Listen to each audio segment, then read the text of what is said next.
What's up, party people, and welcome to Countdown to Classic. This is a podcast that educates, informs, and gossips about World of Warcraft Classic. Each week we discuss the news, hot button issues, and content of the highly anticipated Classic servers. I'm your host, Josh Corbett, and this is a show where it's not my opinion on World of Warcraft that counts, but yours. If you're new to the show, Countdown to Classic goes through your expert input on everything relating to the upcoming release of World of Warcraft Classic. Today, we've got another jam-packed episode with a whole bunch of listener calls, leading off with today's featured call, which is a phenomenal PvP-related chat with friend of the show, OhGee Haptics.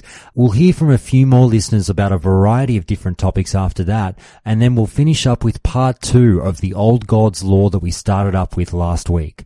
Now, you all know the drill by now. This is a community-based podcast, so if you like what you're hearing, join the Discord and keep the conversations going with us all over there. Follow the show on social media and also email me at feedback@countdowntoclassic.com if you'd like to call into the show, make a suggestion, or just say hi. Everything you'll need is in the show notes for each episode. Also, one final note, the show has thousands of listeners through podcast apps. We've got a listener base of 5,000 plus of you out there, which is amazing. However, I need to ask a favor, and if you haven't already, please do find the show over at YouTube and smash that subscribe button, as the show's YouTube channel is so close to 1,000 subs, and I'd love to hit that mark soon. So if you love Countdown to Classic, then please do me a small solid over there. And with that said, let's get into it with Calling Countdown.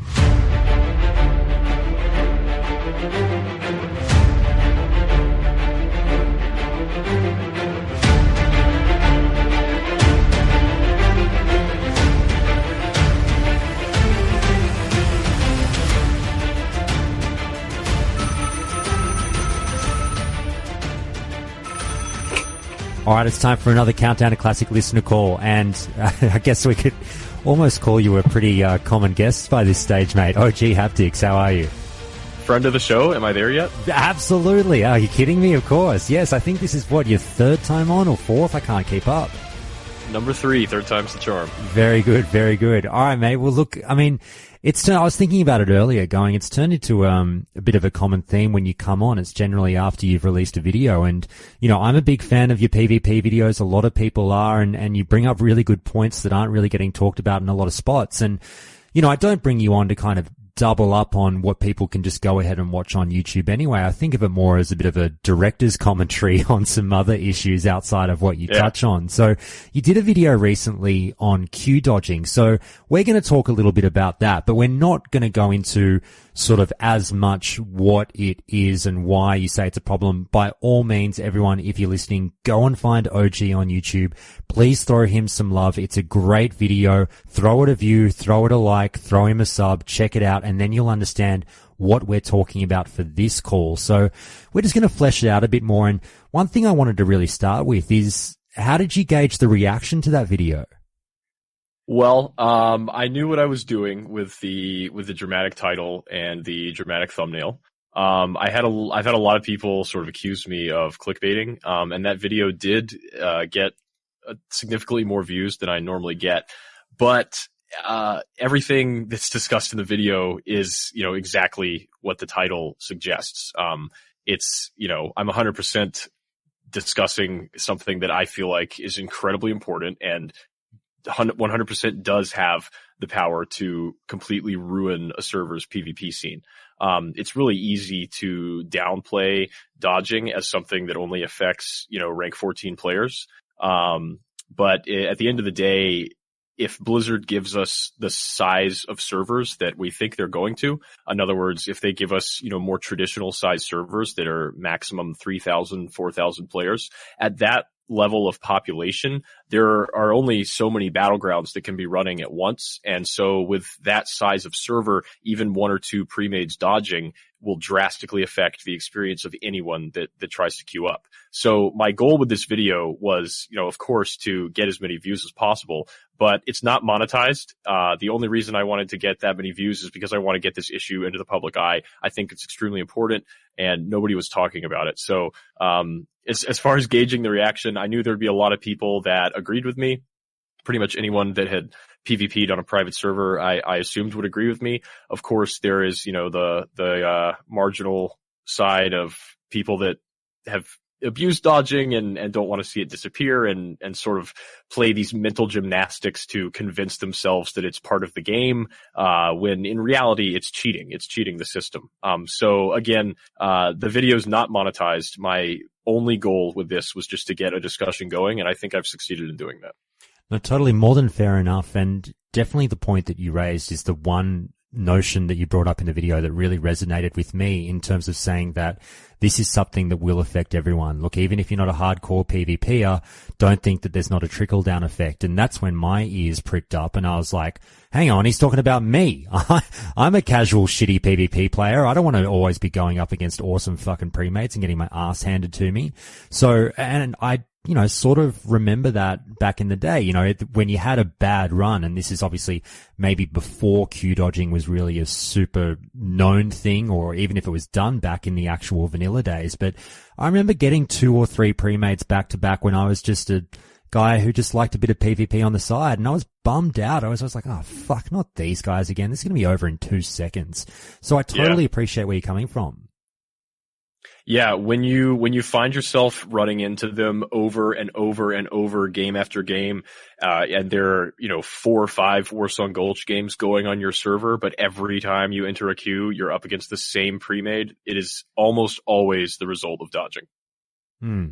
Now, as you said, it's something that we can perhaps expect to see in Classic. And just for all the listeners, just in case you don't know, I've been remiss not to say that, look, if we boil it down in half a sentence, if you will, Q dodging is basically top players doing what they can to avoid each other. It's, tinkering with the system a little bit so that maybe you run into some more casual players to farm honor, I think is a pretty fair assessment. And obviously OhGee goes into the minutiae of it in his video that, again, I'd really do recommend you check out. But you said it's not clickbait to you, and it's obviously a very subjective point, and I agree with you in that you believe that, in your mind, this will destroy PvP on Classic if it's there. So do you think it's going to be there? I absolutely think so. You sort of always have to assume, especially in video games, that any sort of advantage or trick or exploit or thing, if it can be done, then there will be people out there, whether it's, clever use of game mechanics, or in the case of dodging, like actual scummy cheating the system. Either way, people are going to do it. I had a lot of responses to the video that said, well, this won't be a problem on Classic because you can't have, Horde and Alliance on the same server. Well, I got news. If somebody is willing to invest 18 hours a day in playing the game and they want to dodge, they're probably willing to invest in a second account. These are just facts. And you also can dodge without even having a second account. Especially on smaller servers. I go over one example in the video where a rival group would actually queue up with their team. They would send somebody into the game to check if it was a pre-made. And if it was a pre-made, they would kick that guy out of the group. They would leave him in the Warsong Gulch to kind of hold that spot. And then they would invite a different 10th player and it basically let them pop new games at will. What dodging, like you said, you hit the nail on the head.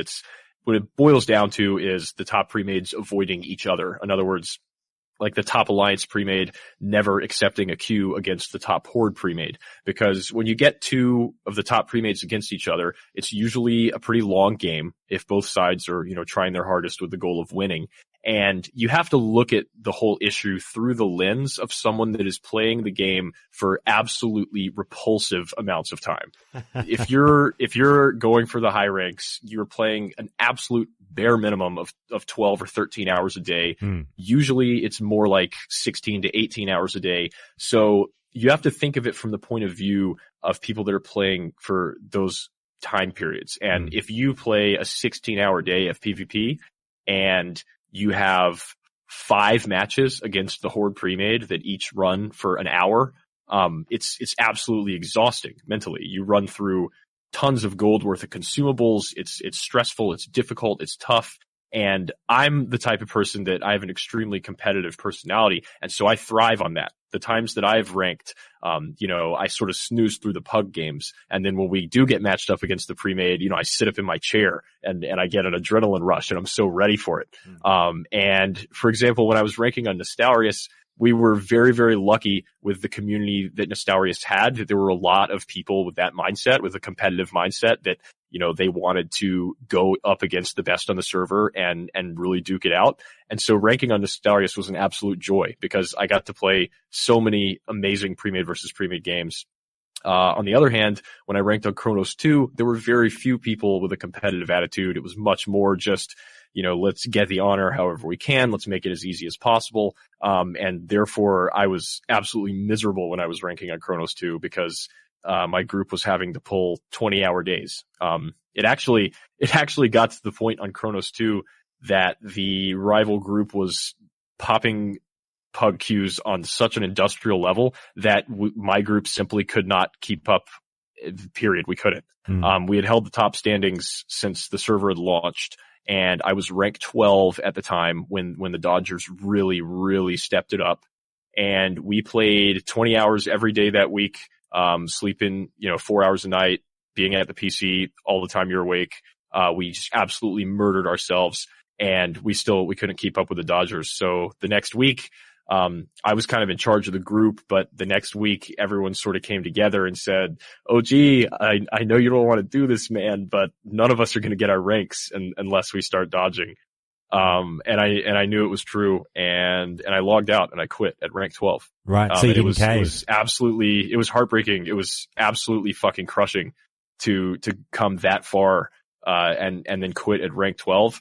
But I feel so strongly about this issue that I would rather quit and not get my rank 13 than get it by dodging. I wouldn't enjoy it, and I wouldn't feel good about it if I knew that I had cheated to do it. So I logged out. I quit at rank 12. That week I got like standing 35 or something like that. My rank decayed a little bit, almost back down to rank 11. And I'd pretty much given up. And then the following week after that, I got a message on Discord that the Dodgers wanted to make a deal with us and sort of split up the standings. And so this presented us with a opportunity to be able to get our ranks without dodging. We did have to invite, I think it was 2, maybe 3 people from the Dodger group not into our pre-made, but we shared the standings with them. So we were forced into a corner. It was tragic. Like I said, I opted to just quit because, I would get no satisfaction from cheating the system to achieve a goal. But in the end, I was still able to get my rank because we just made a deal with them. And as much as that pained me and as much as I hated it, at least it let me, finish my rank without having to either dodge myself or quit. So it can get really intense. And again, it's such a worse problem on smaller servers. On Nostalrius, there were plenty of pre-mages that dodged. But the thing is that on Nostalrius, the player pool was so huge and there were so many pugs and pre-mages queuing that dodgers still couldn't really outfarm the top groups. When both the first generation of the Nope pre-made and the second generation of the Nope pre-made that I ranked with, both of those groups never dodged a single game and were still able to outfarm the Dodgers just because there were so many games running. It was just like next game, next game, next game, next game. And even if the Dodgers were avoiding all the enemy pre-mades, you'd still be able to get a decent amount of games against pugs just queuing up honestly and accepting every queue. But on Chronos, it was so much worse because of the size of the server. And when I really started to think about it, all of the evidence points towards Blizzard giving us servers with a player cap, the same player cap they used back in the day, which I think back then it was even lower. I think it was 2.5K. But all of the evidence points towards them giving us smaller servers, not, 8,000 online mega servers like Nostalrius and Northdale. So dodging on those servers is a little bit less of an issue because usually the cream of the crop will still kind of rise to the top. But on a small server, dodging makes it almost impossible to do your grind honestly. So the reason for this is because on a smaller server, I sort of go over this in the video, but let's say that you're on a smaller server, like a Blizzard size, 3,000-ish player server.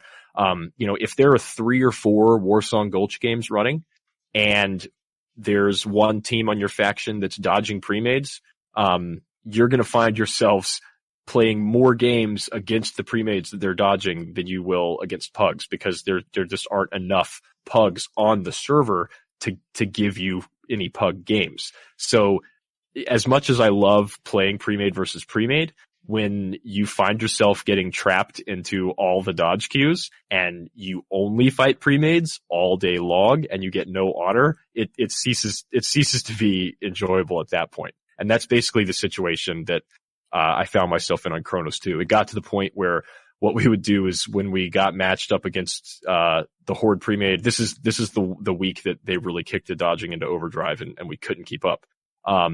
We would just kind of AFK and let them win. Some people would say that that's just as bad as dodging, but I don't think it is, because when you're doing that, you're not really affecting other players in a negative way. When you drop a queue, when you drop a queue and dodge, you're abusing the system and you're negatively affecting other people, because now pug players are going to get dumped into that game.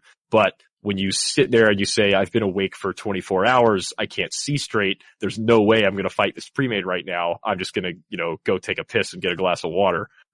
That's a little bit different, because you're not negatively affecting anyone else's experience by doing that. You're just kind of throwing in the towel. So, there are just so many angles to this. But at the end of the day, it affects everyone. And if the premades on your server are dodging, you will have double, if not triple, the chance of meeting them as a pug player, which is not fun.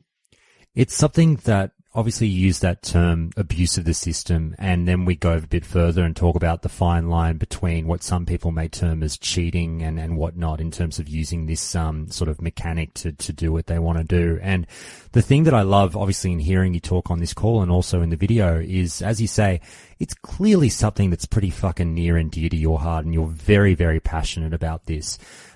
It's something that I think the equivalent that I can come up with in terms of what I've experienced in life, and I know this happens in the US as well. If you play a bit of sports, you'll know what I'm on about here. But, I grew up as a rugby player. I played the game my whole life. And in running around and playing varying levels of district and suburban rugby, you have things where, like the ringer system effectively over in America, if one team stacks a particular team with really talented players that clearly are better than the competition that they've signed up for, everyone kind of bitches and moans and goes, what's the fucking point? Like, if you're playing, let's say, like second grade rugby, and they put all the first graders in the second grade team where they're just going to destroy people. We just sit there and scratch our heads and go, well, yeah, I guess you haven't cheated, but you've abused the system a little bit and it's not really fun for everyone. And I think the queue dodging in a way is kind of similar. It's putting people in a game that they shouldn't be in, because their talent deserves to be elsewhere, and the top tier players should be playing against top tier players so that everyone has a go of it. And I mean, it struck a nerve with me, because I've been in those situations many a time. I've never been in a team that's stacked. I've always been on the fucking butt end of the stick and gotten my head bashed in against some seriously good players that, perhaps should have been playing a level above me, but oops, sorry, my cat. But yeah, does that kind of sing out to you a little bit? Does that seem like a fair analogy? Yeah, absolutely. And it's tough, because at the end of the day, it's like the obvious solution to this problem is just making premades only fight against each other, right? That's what would be the most fair. That's what would be the most competitive. Pugs would be able to have enjoyable games. Premades would have challenging matches. And, in principle, that would definitely be ideal. But in order for that to work, Blizzard would have to completely redesign the entire PvP reward system from the ground up. Because the honor system is designed to reward efficiency and mass farming, and honor per hour is something that gets talked about a lot when you're premating and going for high ranks. All you talk about is honor per hour. We got 20,000 honor this hour. Next hour, we can farm 25K because, we had a couple people go AFK or kind of slacking on flag caps, stuff like that. When you're ranking, even in a game against pugs, let's say my premade is farming a pug team and we cap 2 flags, and then the third flag spawns and everybody's just kind of like brain dead farming the graveyard. Nobody's in position to grab that flag as soon as it spawns. I'd be saying, all right, shape up. What are you guys doing? Waste of time. Honor per hour is going down the drain because now, we've got to waste 2 minutes while somebody runs in there to get that flag, and we're giving them the opportunity to set up a defense and turtle against us. And all of these things matter immensely when you're ranking the honor per hour rate, whether you're fighting pugs or premades. That's what it's all about. And so if Blizzard were to create a system where premades only fought against each other, the honor per hour rate of premating would be abysmal. It would be terrible because, those tough games, like I said, when both sides are really playing to win and have, the engineering and the gear and the consumables, you're looking at a 20, 30-minute game usually, if not more. So in a system where premades only fight each other, you'll find that nobody really premades because it's about honor per hour. I mentioned this in the video as well. Nestorius actually at one point implemented a system that forced premades to only fight each other, and it was a complete disaster because all the rankers when the system first launched like that, everybody just stopped premating because the honor rates were abysmal, and so the premades started just solo queuing, like counting down 3, 2, 1 queue in voice chat, and making sure they all had the same instance number, and then going in like that. And then a few weeks later, people sort of realized that you could actually abuse that system even more than you could abuse the traditional system. And so we had an issue on Nestorius where some Chinese players started basically they would have the Horde group queue for both battlegrounds, and then the Alliance group queue for both battlegrounds. And because it was a pre-made only queue, they would both get an instant pop, and it would always be against each other. And then the Horde team would enter Arathi Basin, and the Alliance team would enter Warsong Gulch. The Alliance would cap 3 flags against no opponent, and the Horde would 5 cap Arathi Basin with no opponent. And it's basically win trading. So, it's almost a catch-22 because any way that you try to kind of tweak and modify the system usually ends up just breaking it further and creating even more ways to exploit it. So unless Blizzard is going to completely overhaul the whole thing and make a system that's based on win-loss ratio, like rated battlegrounds, where it's not about how much you play, but, what your win percentage is, that would be the only way for premades only fighting each other to work. As long as it's the classic honor system, and as long as honor per hour is what matters, that type of system where premades only fight against each other will never work. Perish the thought on the win-loss ratio, right? Like, who would have thought that would work? Yeah, right. Well, I mean, on one hand, I think it would be really cool if Blizzard did kind of introduce a different system where they said, okay, vanilla rated battlegrounds, there's no resilience or anything like that, but it's you have a rating and it's based on win-loss. And 2200 is the rank 12 gear, and 2300 is your rank 13 gear, and 2400 is your rank 14 weapon. That would be super fucking cool. It really would. I would love that. Do I think that will happen? No. And the real vanilla purist in me, I sort of have a sadistic love for the honor system. It's a shit system. It's a horrible, terrible system with a lot of flaws, and it's absolutely soul crushing, but I'm kind of a sick fuck, and I kind of like it. So I'm sort of torn, but I think the vast majority of players would prefer a win-loss based system. And if I really, screw my head on straight and really think about it, I would prefer that too. But I don't think that's ever going to happen because the community's been very adamant that they want the exact game with no changes. So I fully anticipate the honor system being as is. Yeah. In which case, if it stays the same, we have to work around it and find a way to prevent dodging without destroying the system. It's something that we don't talk about very much, but, we all sort of poo-poo the honor system as is. But, I mean, when I sort of shit on it and say, yeah, I'd like to see some kind of win-loss favoring as well, I completely understand why Blizzard made it the way they did. I presume, and this is what I'm saying, you don't see it come up in conversations very often. I'm just presuming it was to keep people playing and subbed longer. And so they just went a little bit overboard with how much time it took to get to rank 14 or what have you. Do you think that's sort of probably the case? I think so. This is purely conjecture and purely my opinion, but something tells me when Blizzard was originally designing World of Warcraft, they did not anticipate people being willing or able to play Battlegrounds for 18 hours a day. Yeah. I think, in, 2002, 2003, when the game was being designed, I think they were sort of naive to think, okay, the top player on every server will probably be somebody that, comes home from school or work every day and plays until they go to sleep. But that's just not the case. It is impossible to achieve rank 14 with, really any adult responsibilities at all. Yeah. Both times that I did the grind, I was really, really fortunate with timing. Both times was when I was a university student. It was during the summertime and I wasn't taking any classes. I had, just like a part-time college kid job at a restaurant. So I was able to, I was only really working like 2 shifts a week when I was ranking, and I would come in just like a fucking zombie, like absolutely dead to the world.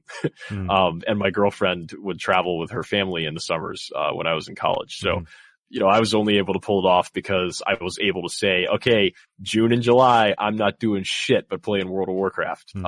So, as long as there are people out there that have the time, the amount of time you have to put into it to get the ranks is going to be ridiculous. And I think that, again, it's conjecture, but I dare say that when Blizzard was designing the game, they didn't anticipate how extreme of a level people would take the honor grinding to.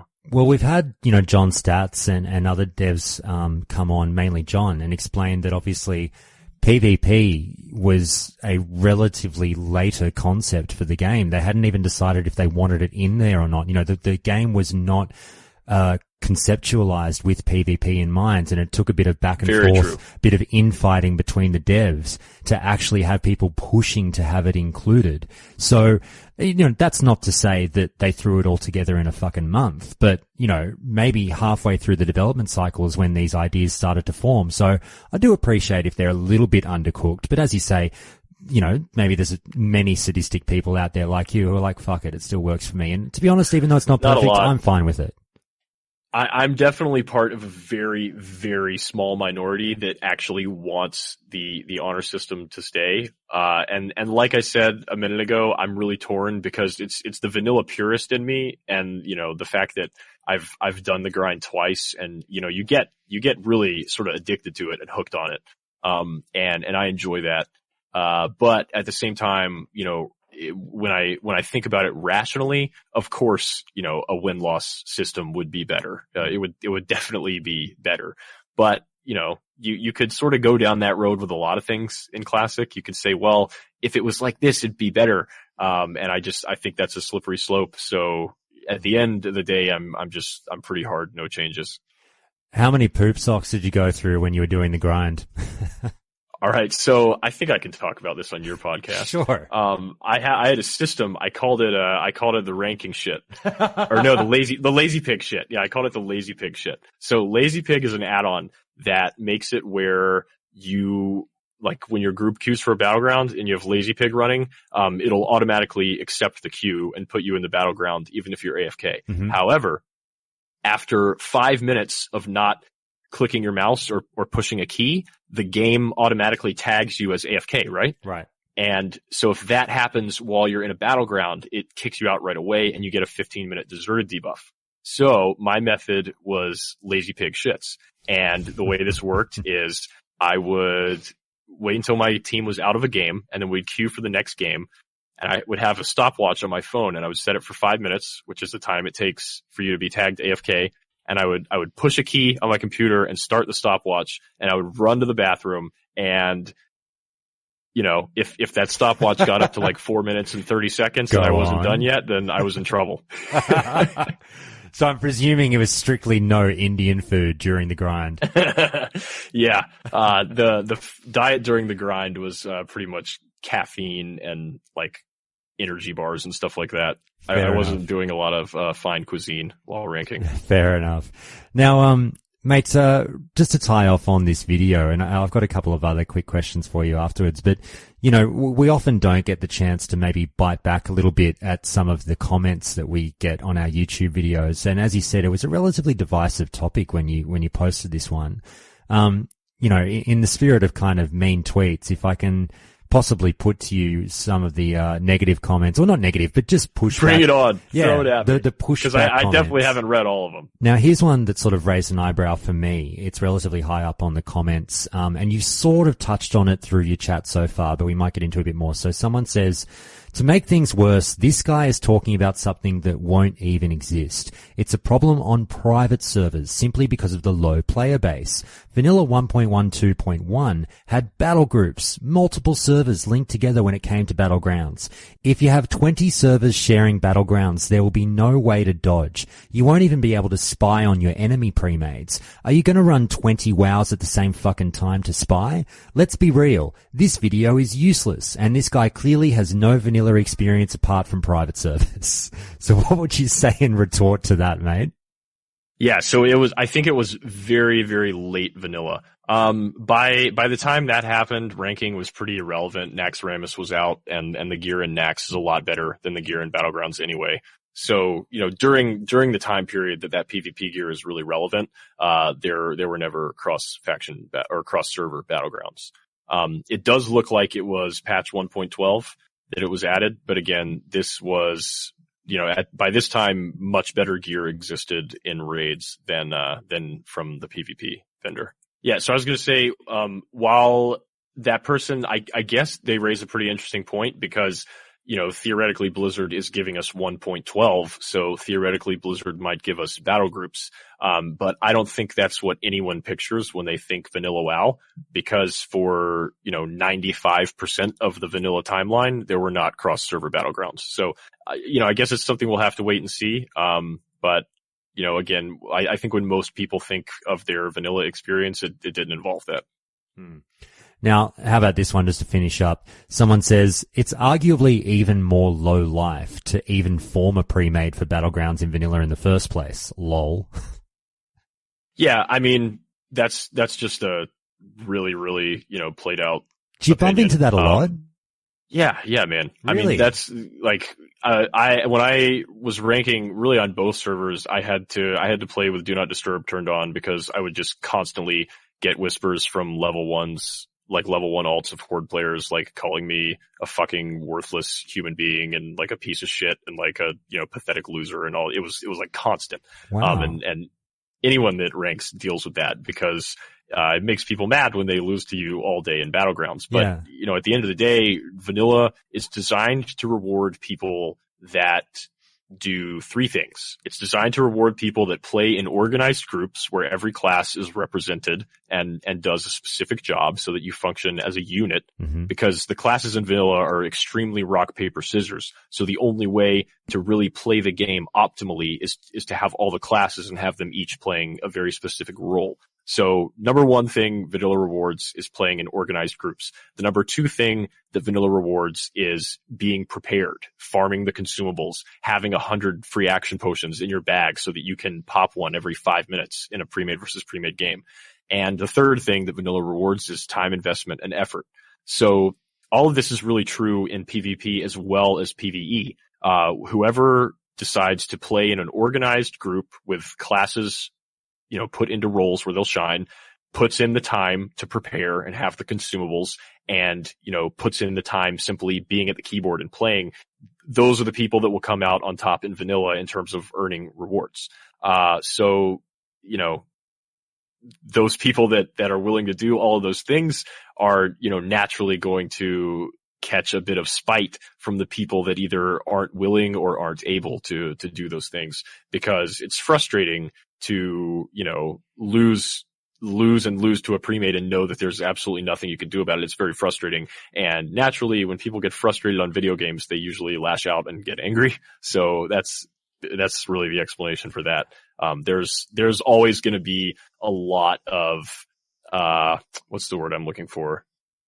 A lot of anger, I guess, or resentment, Spite, maybe is a better word, directed at the the big pre-maders that are farming all day. I'm really surprised that you get that so often. I have no problem whatsoever with pre-made groups, and I am the person that you are rolling through. So I mean, each to his own. But anyway, look, we might tie this one off on the video chat, just in terms of sort of this. You talked about pre-made A versus pre-made B in your video, and I can only presume, just from the way I could hear you describing it, that you were probably pre-made A.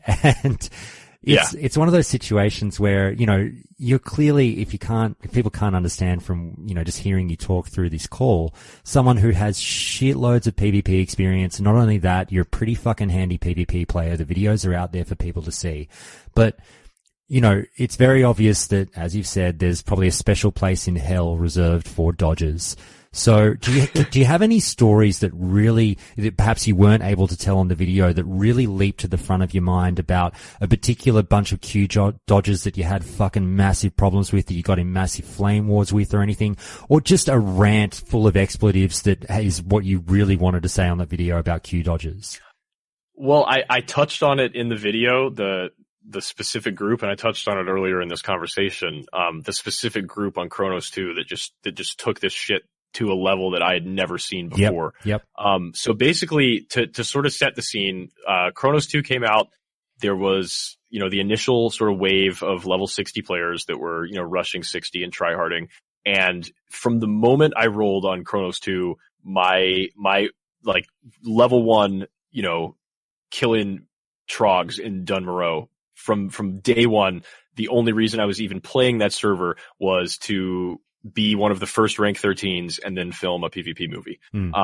It's actually funny. I haven't talked a lot about this publicly before. Like, I don't think I've ever mentioned this in a video, but I was actually, you know, the whole time Nestarius was out, I was dying to make a PvP movie. I'd always wanted to make one. And the PC that I was playing at the time in Nestarius was simply not capable of recording. It was an absolute potato of a computer. You know, even not recording, I was playing on Nestarius with like 25, 30 frames per second most of the time. It was really brutally bad. So there was absolutely no way for me to record on that computer.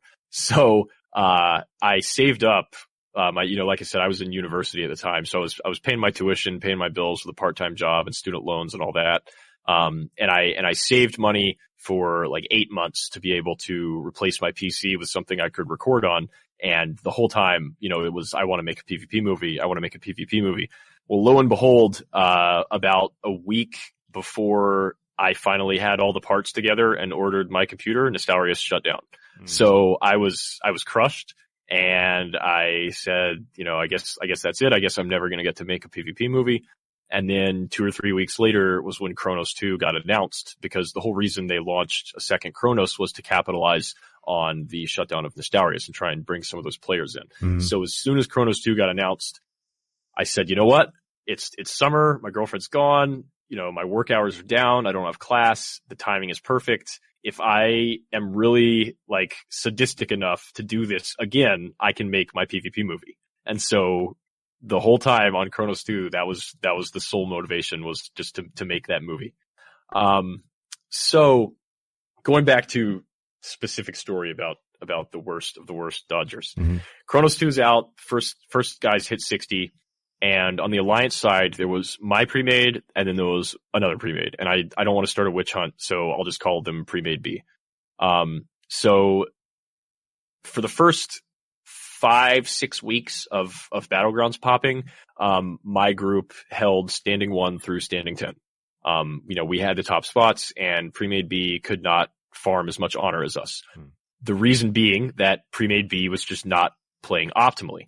You know, my group had a few pretty experienced players. In particular, we had 2 really solid mages, which is super important. Me and Cons, who had a lot of experience before that. You know, I trusted him as a player. Yeah, tell us a bit about the group. Yeah, so it was me, Cons, Cons' brother Zuyu. The 2 of them have, you know, played WoW for fucking forever. They both played Nestarius. Back in the day, they were one of the highest rated RMP teams in Europe, in I think Wrath of the Lich King and a little bit of Kata. So tons of PvP experience, you know, good players. And then other than the 2 of them, there was Vaccine, who he played actually in Progress on Northdale for a while, I think. And then Clerf was our priest. And so Clerf quit at like rank 10. He gave up. Vaccine kind of lost interest in the server and he gave up as well. So, it got a little rough. And we had to sort of fill in spots with some less experienced players. My pre-made on Chronos 2 was definitely not as good as my pre-made on Nostalrius. Like I mentioned, I was really lucky on Nostalrius to rank both with and against really great players. I got to rank with some great guys on my team, and I actually got, when I was ranking on Nost, I was going up against like Goth and Genova Hero and Suzuki, and, Wards and, some big names. Mm-hmm. So that was a pleasure, but Chronos 2 was a much different story. It was rough, but even with it being a little rough and us having a less experienced team, we were still able to outfarm Pre-Made B because, we had me and Khans and Zuyu to sort of instruct everyone and tell everyone exactly what to do and what their class should be doing. While Pre-Made B was just kind of, not taking an optimal approach. They had a rogue like running flags a lot of time, because from what I understand, he would get frustrated and he would say, just let me run the flag. And then when you send your rogue to run the flag, you don't really have anyone defending your base. And so then the pugs like realize, oh wait, their rogue's not in the base. So we can go steal the flag and fuck around with them and waste their time. And so Pre-Made B just sort of had an unorganized approach and they weren't really using classes in the proper roles. So they could never outfarm us. And then they figured out how to pop the open games for themselves and dump us in the pre-made queues. And it just totally flipped the script and they were farming outrageous rates of honor. And like I've mentioned a few times on a smaller server like Chronos 2, it's almost a double whammy of toxicity because every time pre-made B would drop a queue and skip a game against a Horde pre-made, like 9 out of 10 times, my group would then get dumped into that game. And it would, like, the match would have already started and the Horde is already capped like 2 flags and we spawn in to the Alliance base and the score is 2-0 and like they're killing us in the base and running the 3rd flag. You're like not like zero chance to even compete because it was the dodging group was literally popping empty games for the Horde side. And then we would just get dumped into them. So it just made it completely impossible for us to keep up with their honor rates. And it was absolutely brutal. And that last week before I kind of quit at rank 12, I'm not exaggerating when I say it was 20 hours a day. I mentioned I had a part-time job during this and I called in sick that week because if any of us got up from our PC at all to do anything other than sleep for a couple hours, we didn't even stand a chance. And even then, we weren't able to catch them because once they figured out that they could send a guy into the game, drop the queue, kick him out, and then invite a new person and pop a different match, like once they figured that system out, it just absolutely took it to an industrial level. And there was no stopping that dodge train. So that was one of the most frustrating experiences that I've had. And like I said, the only reason that whole debacle ended well was because my group pushed so hard and played so much that even the Dodgers with their dodging tactics, it got to the point where like they basically started whispering us and saying, we can't do this anymore. We can't keep this up. Like we're all going to fucking die of exhaustion at our computers if we keep this up. Like we have to come up with a solution. And so that was when it was like, okay, you guys get 2 spots out of the 10 spots in, the top standings, period, take it or leave it. Unfortunately, they took it. But that was an incredibly frustrating experience. And I know for a fact that, pugging Battlegrounds on Chronos 2 was miserable because of all of this. It basically made it where pugs always fought premates. And the reality is that depending on how many premates are on your server, as a pug player, you should only run into them, like 20, 30, 40% of your games. But when they start dodging, it's like 80 or 90% of your games are going to be against them because they're not fighting each other. That's fantastic to hear. Thanks so much for running through that one, mate. That was great. Look, the last question I'll put to you, just because this came up during that great story, was, some names that, well-known players in the community that, people who keep in tune with everything PvP may well know. When Classic rolls around, are there people that you're hoping will be on your server? Are there people that you want to look for on the battlefield? That is tricky because over the years, I've played mostly with European guilds. and especially pre-mating. I'm pretty sure that all of my pre-made partners I've had have always been European. And the fact of the matter is that simply because of the nature of private servers, the vast majority of the high level players are usually European. Personally, I think that the main reason for that is because, as an American, you're playing with 100 ping versus, Europeans that have, 15, 20, 30 ping. Mm-hmm. And that's an inherent disadvantage, especially in PvP. So I think there are a lot of highly skilled American players out there that didn't necessarily want to invest the time on a private server because they were so turned off by the idea of playing with a ping disadvantage. Private servers have always been mainly European population. The bigger player pool obviously is going to have more cream to rise to the top. So it's tough. There are definitely some guys like Goth and Myrox and UHD and, Kron was part of that Horde pre-made, IMZ, Suzuki, Wards, Genova Hero, all those guys, Colas. Those are all Horde players that I ranked against that I would love to play with or against on Classic. But, I'm pretty certain that what I want to do is play on North American servers. Conversely on the Alliance side, I got to play with Doom Nizu, and I mentioned Zuyu and Khans. I mentioned playing with Klurf. He's a great player. When I was ranking on Nost, we had some Russian guys that we ranked with for a little bit. There's a Russian hunter named My Skill Kills that I absolutely love playing with that guy. So there's so many people over the years that I've played with and against that are fantastic players, but if I sort of stick with my likely decision of playing North American servers, I sadly won't get to see a lot of them. And that makes me sad. It makes me really sad that I'm never going to hear, Danish guys insulting Finnish guys all day again, because that shit's absolutely hilarious. But really the basis of my decision is that I feel like I've never really been able to reach my true skill ceiling in vanilla because I've always been playing with 100 ping.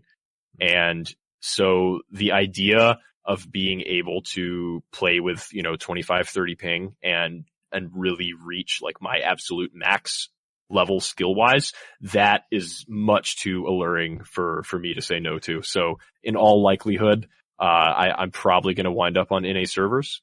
I've been in touch with a few more established North American guilds, sort of finding out what their plans are. But nothing, no decisions really made yet. Most of the more established guilds are kind of waiting on more information about Classic before they decide, what faction they're playing, what server they're playing, etc. So the only real decision I've made is that I'm probably going to play NA. I will say that I have, I've had conversations with guys from the Nope crew that say, man, we're really going to miss you on Classic, and it would be fucking amazing to play Classic with those guys, but I don't know if I can say no to having, 25 ping and being able to make plays in PvP that I couldn't make on private servers. Fair enough. Well, that's the thing, me being the arsehole that I am. I promised you that was the last question, but now I'm dying to hear a bit more about this. So just before I let you go, you talk about 100 ping versus 25 ping and things like that, and you just mentioned some plays that you'd love to make that you can't pull off on private servers. Do you have moments in a battleground where you 100% say to yourself, I would have pulled this off with 75 extra ping or something like that? Or, yeah. So what kind of plays are you talking about?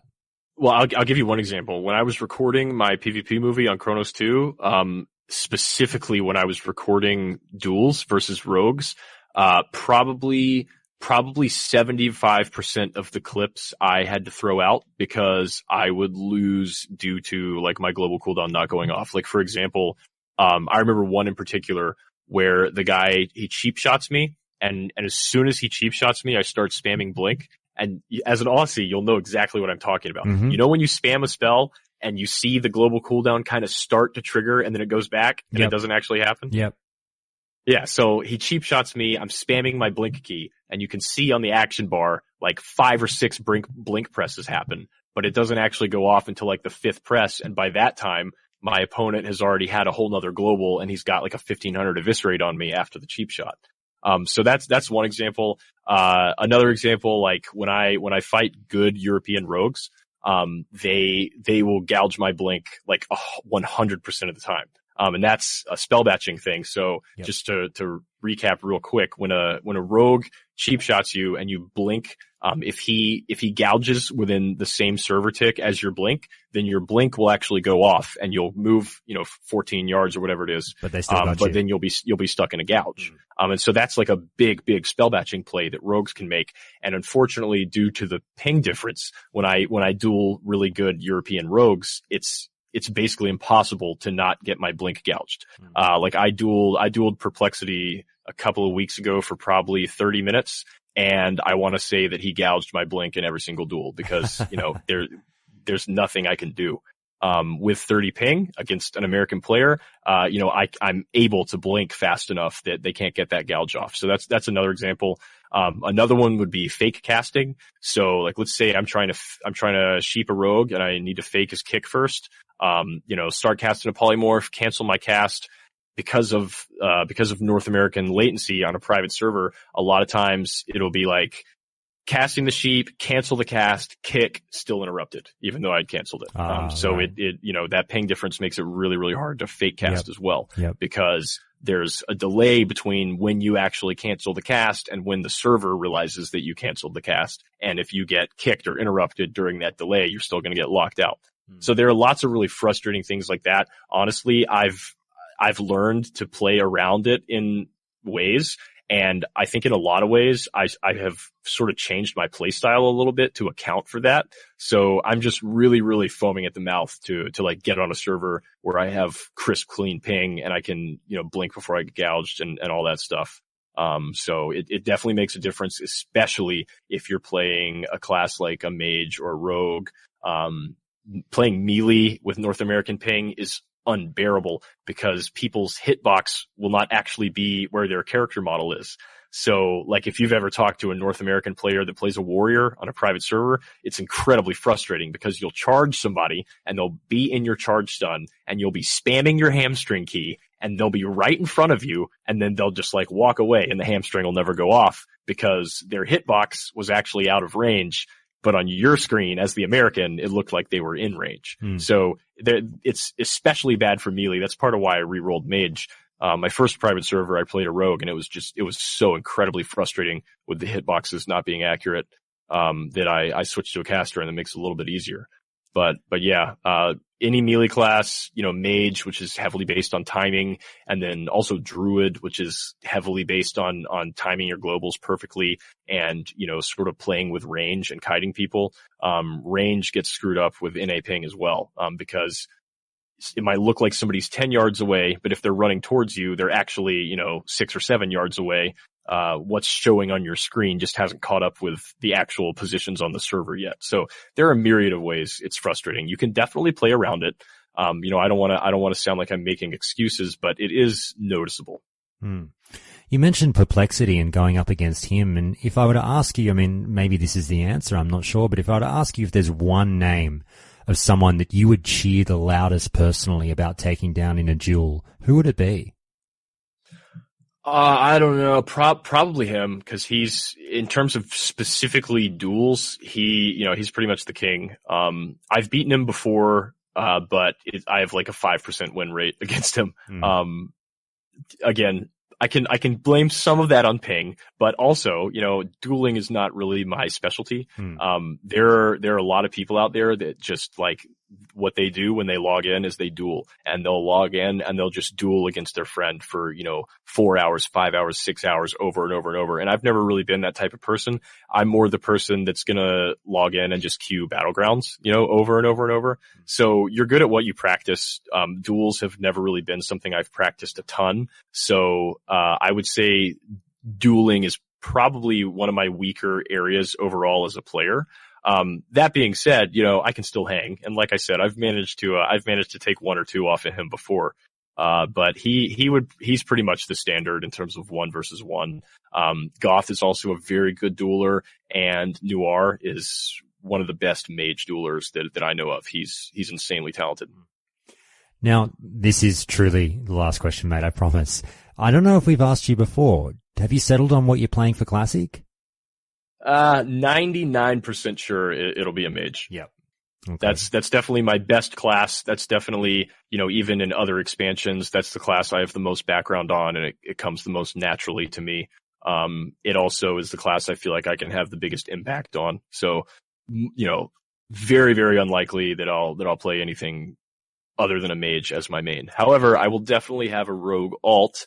And once my mage is all decked out in rank 13, I'm going to get to work on a rogue as well, because I got to have one of those. Very good. Very good. All right, mate. Well, look, I've got a million other questions that we'll shelf for another time.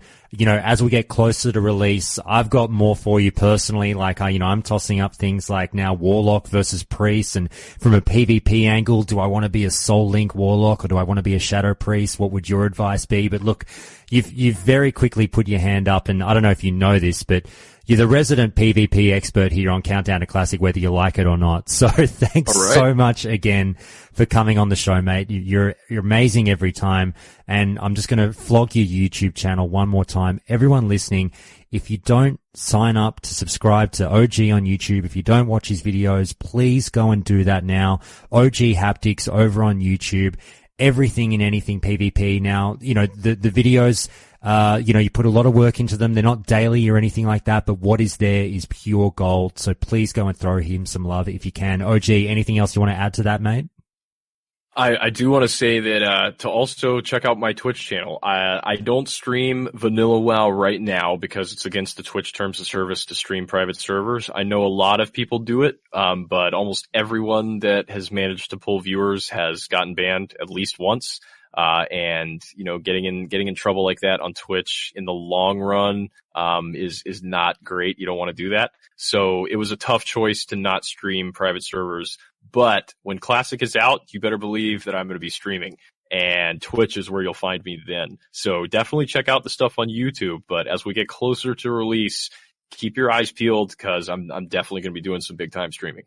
All right, mate. Well, remind me, we'll put the links in the show notes again for everyone to click through and have a look. And, as I said, if you're into PvP, OhGee clearly knows his shit. So go and check him out. And mate, I know I can't wait already for the next time you're on the show. Thanks so much again. Hey, thanks for having me. It's always a pleasure, man. You have a really, really quality thing going here with the podcast.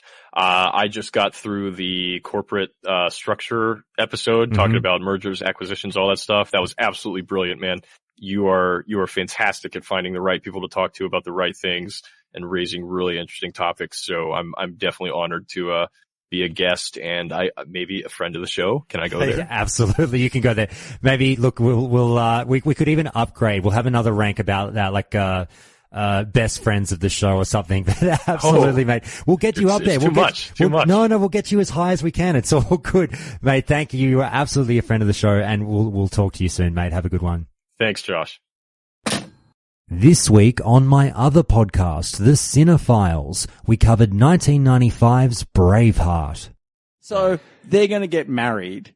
Mm-hmm. How far is this lord? Like, do they have to send an invite to the wedding to the lord to go, you're invited to fuck my new wife? We're registering with births, deaths, and marriages. Yes. It could be a 2 or 3 day ride. And then he's like, right, let's get to business. And he's like, this never happens to me on other wedding nights. If you'd like to hear more from the Cinephiles, then please do log on to cinephiles.com. That's SINNERFILES. Or search for the Cinephiles on iTunes, Spotify, or wherever you get your podcasts from. But now, let's get back to Countdown.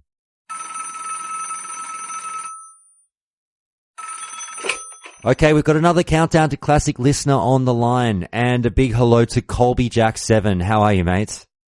Pretty good. How you doing? Good. Look, thanks so much for calling in. I really do appreciate it. You contacted me recently and said that you'd love to come on the show and discuss a couple of things. And as we got to talking, you started mentioning, some points about the game that people seem to have forgotten about. And I mentioned that maybe it would be fun to do a call about things the way they were in vanilla that people sort of generally either disregard or completely have forgotten about, whether it's the state of certain classes or, different metas through the different patches or anything like that. So I guess I'd sort of kick you off very generally and just say, when we talk about the way the game was back in the day. It was 14 years ago. People's memories have absolutely been ravaged generally when we talk about the game. Do you laugh at a lot of the stuff that you see people writing going like, oh man, they have no idea. That's not what it was like. Sometimes I do. Sometimes it's pretty close. They're just missing a few details, but sometimes it is very common.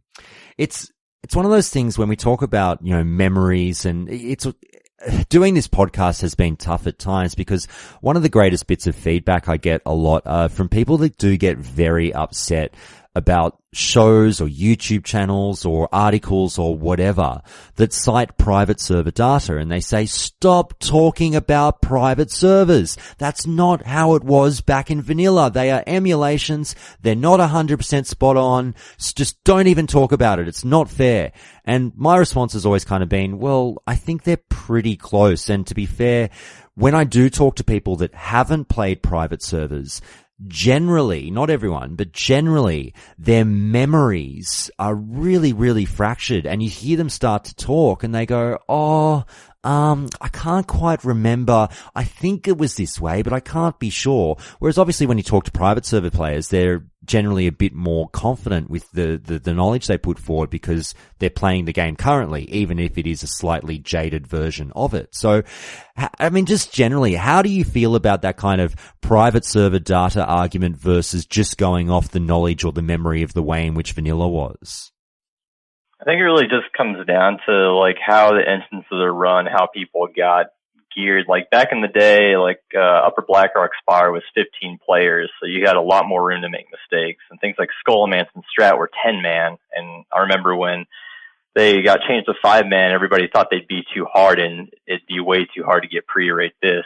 And then you go to a private server, and that's all they really know. And it's a way different mentality. And there's also just a higher quality of player on private servers than there were in vanilla just because of the amount of information that there is now.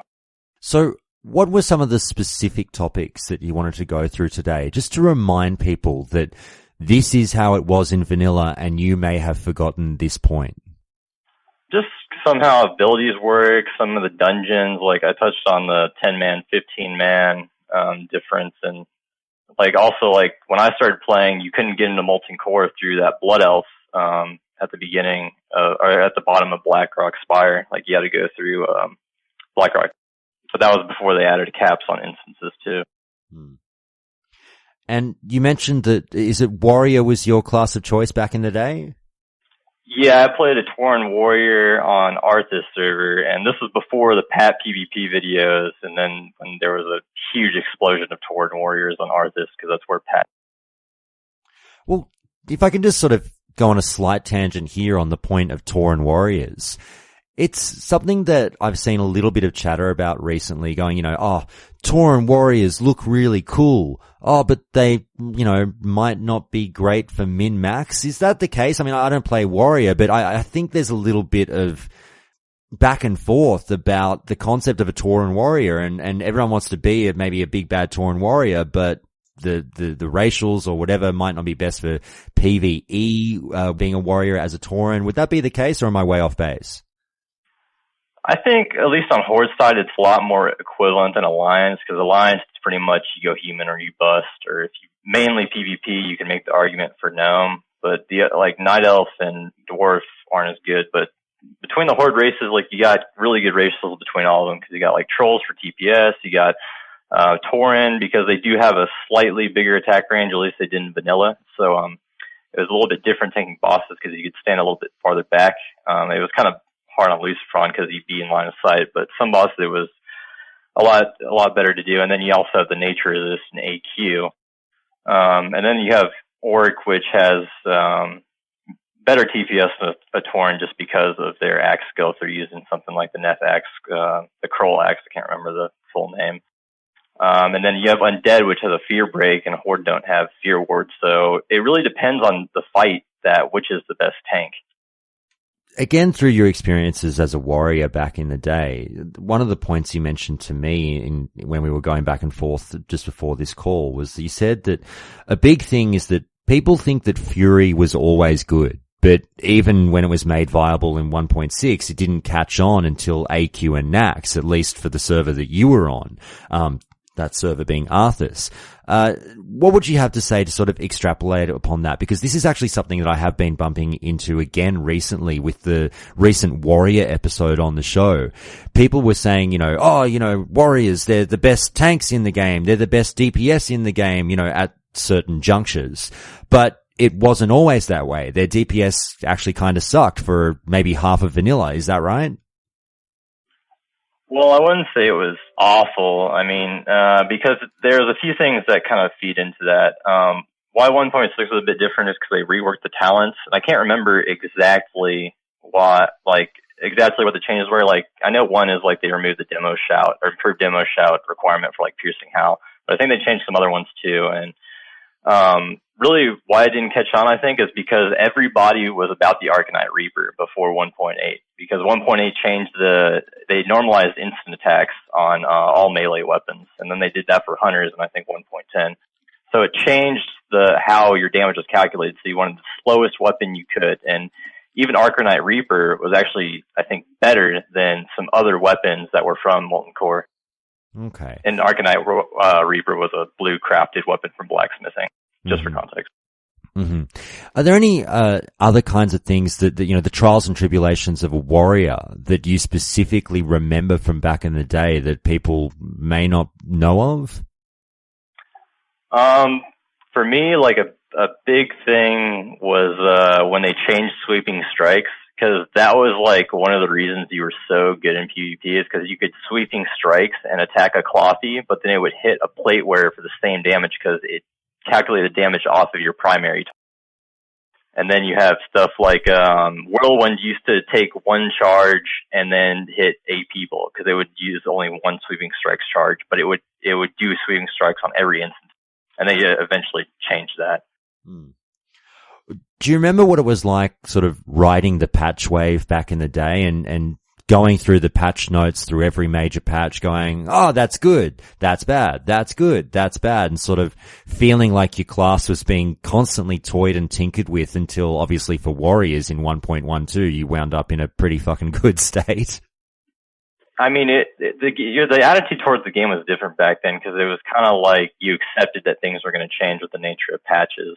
And some patches felt bad. Like the sweeping strikes one was, I was kind of upset or perturbed about that one in particular because I love that interaction. But then you have stuff like the Sunken Temple class quests be added where you get like Diamond Flask, which is such a good trinket for that level as a warrior. And it's easy to get instance runs just because you're a tank and everybody's whispering you like 24/7.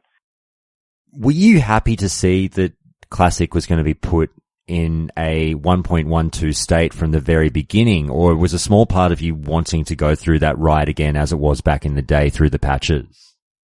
See, I've thought about this a lot because I've also played on private servers, Phoenix and Nostalrius. But for me, it's never really going to be the same because back then you never knew what was coming, and now you can really prepare. I mean, people are probably going to prepare for like the AQ gates, like, as soon as they get, into Molten Core, just so they can open it right away. And just the amount of preparation you can do now is just miles away from anything that you would experience in vanilla. And when you know the changes, you know what to roll. Like, everybody's going to roll a warrior if they want to do damage or tank or be in a raid, just because DPS warriors are needed because they have to off tank sometimes. And so I'm not upset that it's at 1.12 because, like I said, I played on Phoenix and I had an experience that was, I mean, in the spirit of vanilla, it was the same, but there are just differences of being on a static patch.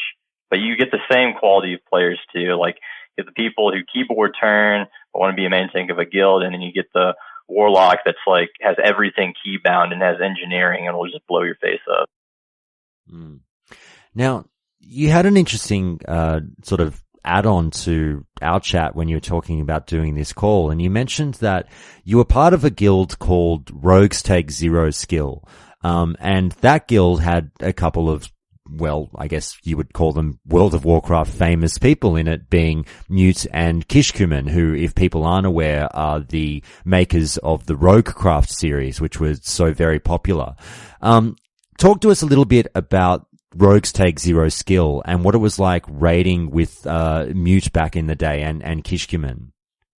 At first, it started out as a leveling guild, and then I leveled in the guild, and eventually they weren't raiding, so I quit. And then I came back when they started raiding because they just needed people to get in the Molten Core.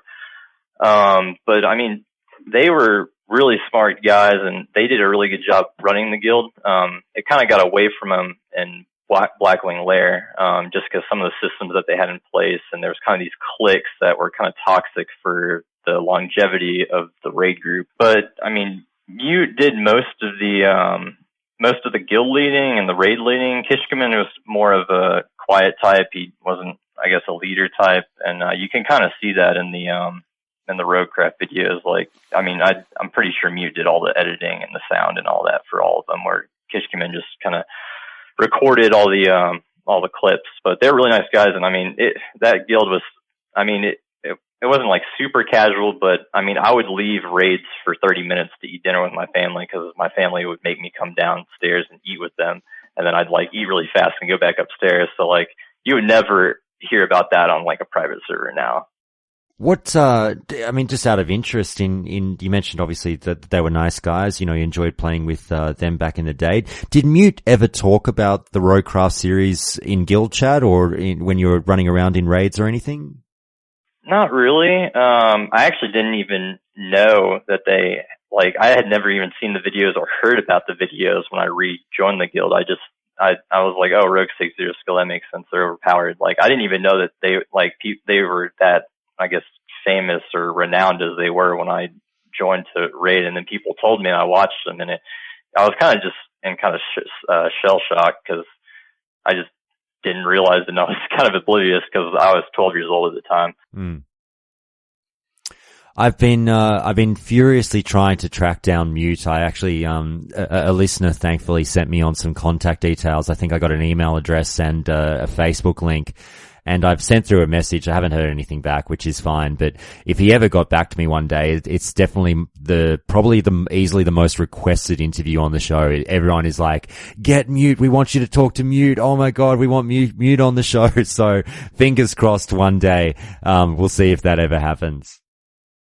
Yeah, I mean, they're really chill guys. Like, they don't really cause drama, and they are just there to kind of, you know, do their thing and then get together, have fun, and, you know, just kind of kick back. And too easy. All right. Well, look, Colby Jack 7, thanks so much for calling into the show. I really do appreciate it. It's been a pleasure to talk to you. All right. Thanks. Appreciate it. Hi everyone, Josh here. I just want to take a quick moment to remind you that while Countdown to Classic will always be a podcast you can get for free, if you do happen to really enjoy the show and find yourself always coming back for more, then please do check out the show's Patreon page to see how you can help keep the lights on at Countdown to Classic and even vote on show content as the show continues to bring you more and more classic WoW goodness. Alternatively, if monthly subscriptions aren't your thing, you can always visit the show's tip jar over at Ko-Fi, with that link being in the show notes and on the website too. Now, let's get back to the show.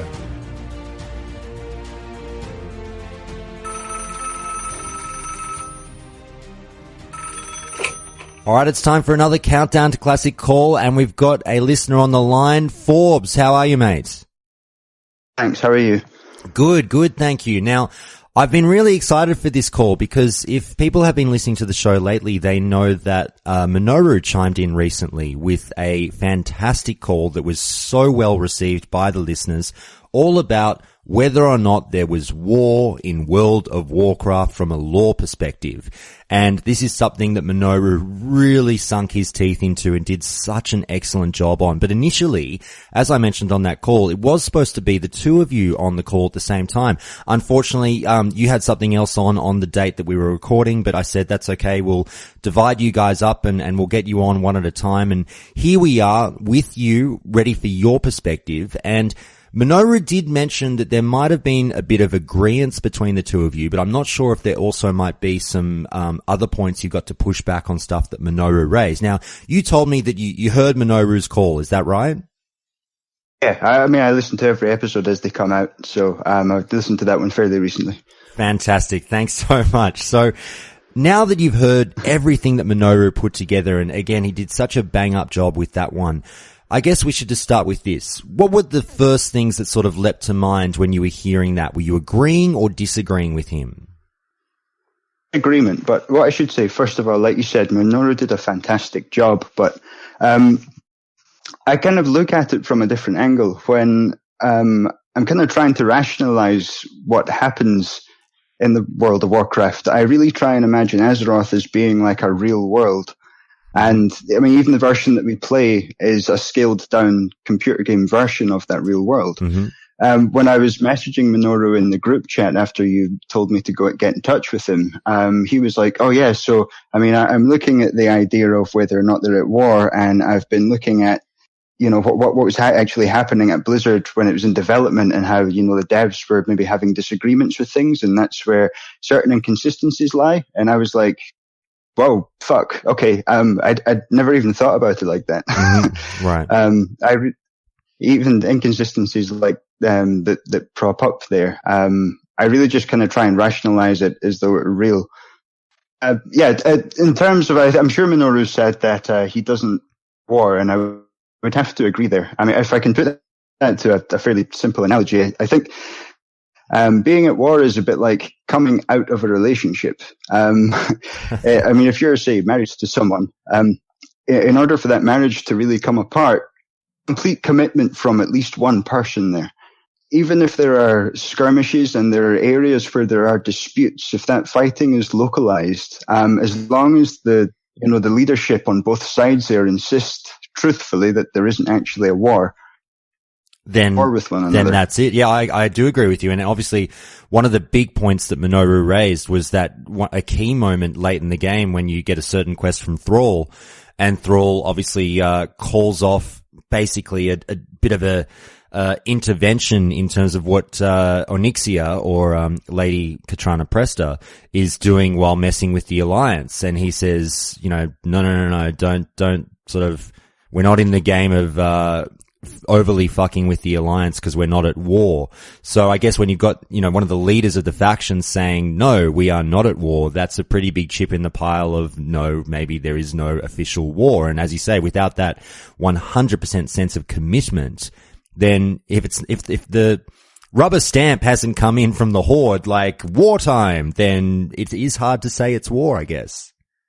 Yeah, exactly. That was actually a fantastic bit of evidence from Minoru's part. I've not really looked too much into the game itself, which is probably pretty bad to be honest, but most of my knowledge of the lore really comes from reading the novels. Really leaned on quite a bit recently, although it's strictly speaking not canon, is the Alliance and Horde players' handbooks that go along with the World of Warcraft role-playing game. Mm-hmm. There's a segment in there that's kind of written as though Bran Bronzebeard had done it, that talks about, you know, the culture and a bit of background on each individual race. And that's really something I kind of wanted to talk about, was actually breaking down the idea that the Horde and the Alliance are these monolithic things. You know, they are made of different races who have their own different beliefs, their different agendas, and, you know, physically they're different locations in the world, which have a real effect on their priorities and their values and how they view the other races of the opposite faction as well. One thing I really wanted to discuss in particular was the status of Theramore. Obviously in the game, Theramore isn't really a playable race. If you play a human, you are specifically a Stormwind human, but there are humans also in what's left of Lordaeron and in Theramore as well. Now, follow the lore, obviously if you play Warcraft 3 in particular and the expansion, and if you read the novel that Minoru mentioned, Cycle of Hatred, as well, I'll talk about that a bit, you realize that Theramore is actually massively important to the Alliance, as is Jaina Proudmoore. But there's just not really much of a light shining on that during the game. And what's also an immensely important factor to keep in mind when you're looking at the politics between the Horde and Alliance is the relationship between Thrall and Jaina as well, because that goes quite deep. If I can jump in at this point, now I'm one maybe of many listeners who goes, well, I definitely know about Theramore and I know a little bit of the history, but please do tell, why is it so significant to the Alliance or to the humans? Is a sense of scale and independence as well. I think it's easy to fall into the idea that all of the humans are very united in World of Warcraft. And I think that's certainly the case maybe later on if you look at, like Wrath of the Lich King around about that time, especially when Varian comes back. A big problem with the Alliance that the Horde doesn't really have is that there's no real kind of leadership there. There's no one really stepping into a position of leadership.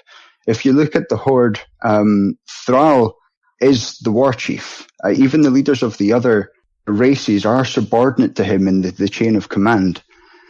The Alliance completely lacks something like that. And they don't really have that until Varian comes back. And Jaina, I think, is maybe the closest person that the Alliance has to stepping into that position. Definitely. No, I always got the impression that the Alliance were kind of in that sort of rift, as you say, or time before Varian comes back. They're almost the people who could step up are sort of sitting around looking at each other, almost like they're involved in the worst game of drawing straws ever, where none of them really necessarily wants to step up. Yeah, they do also have their own, individual problems and agendas as well, like I said. Jaina, first of all, Jaina has, a lot to gain from peace, personally. If things fall apart between the Horde and Alliance, you need to keep in mind then, at that point, Jaina has lost her father for nothing.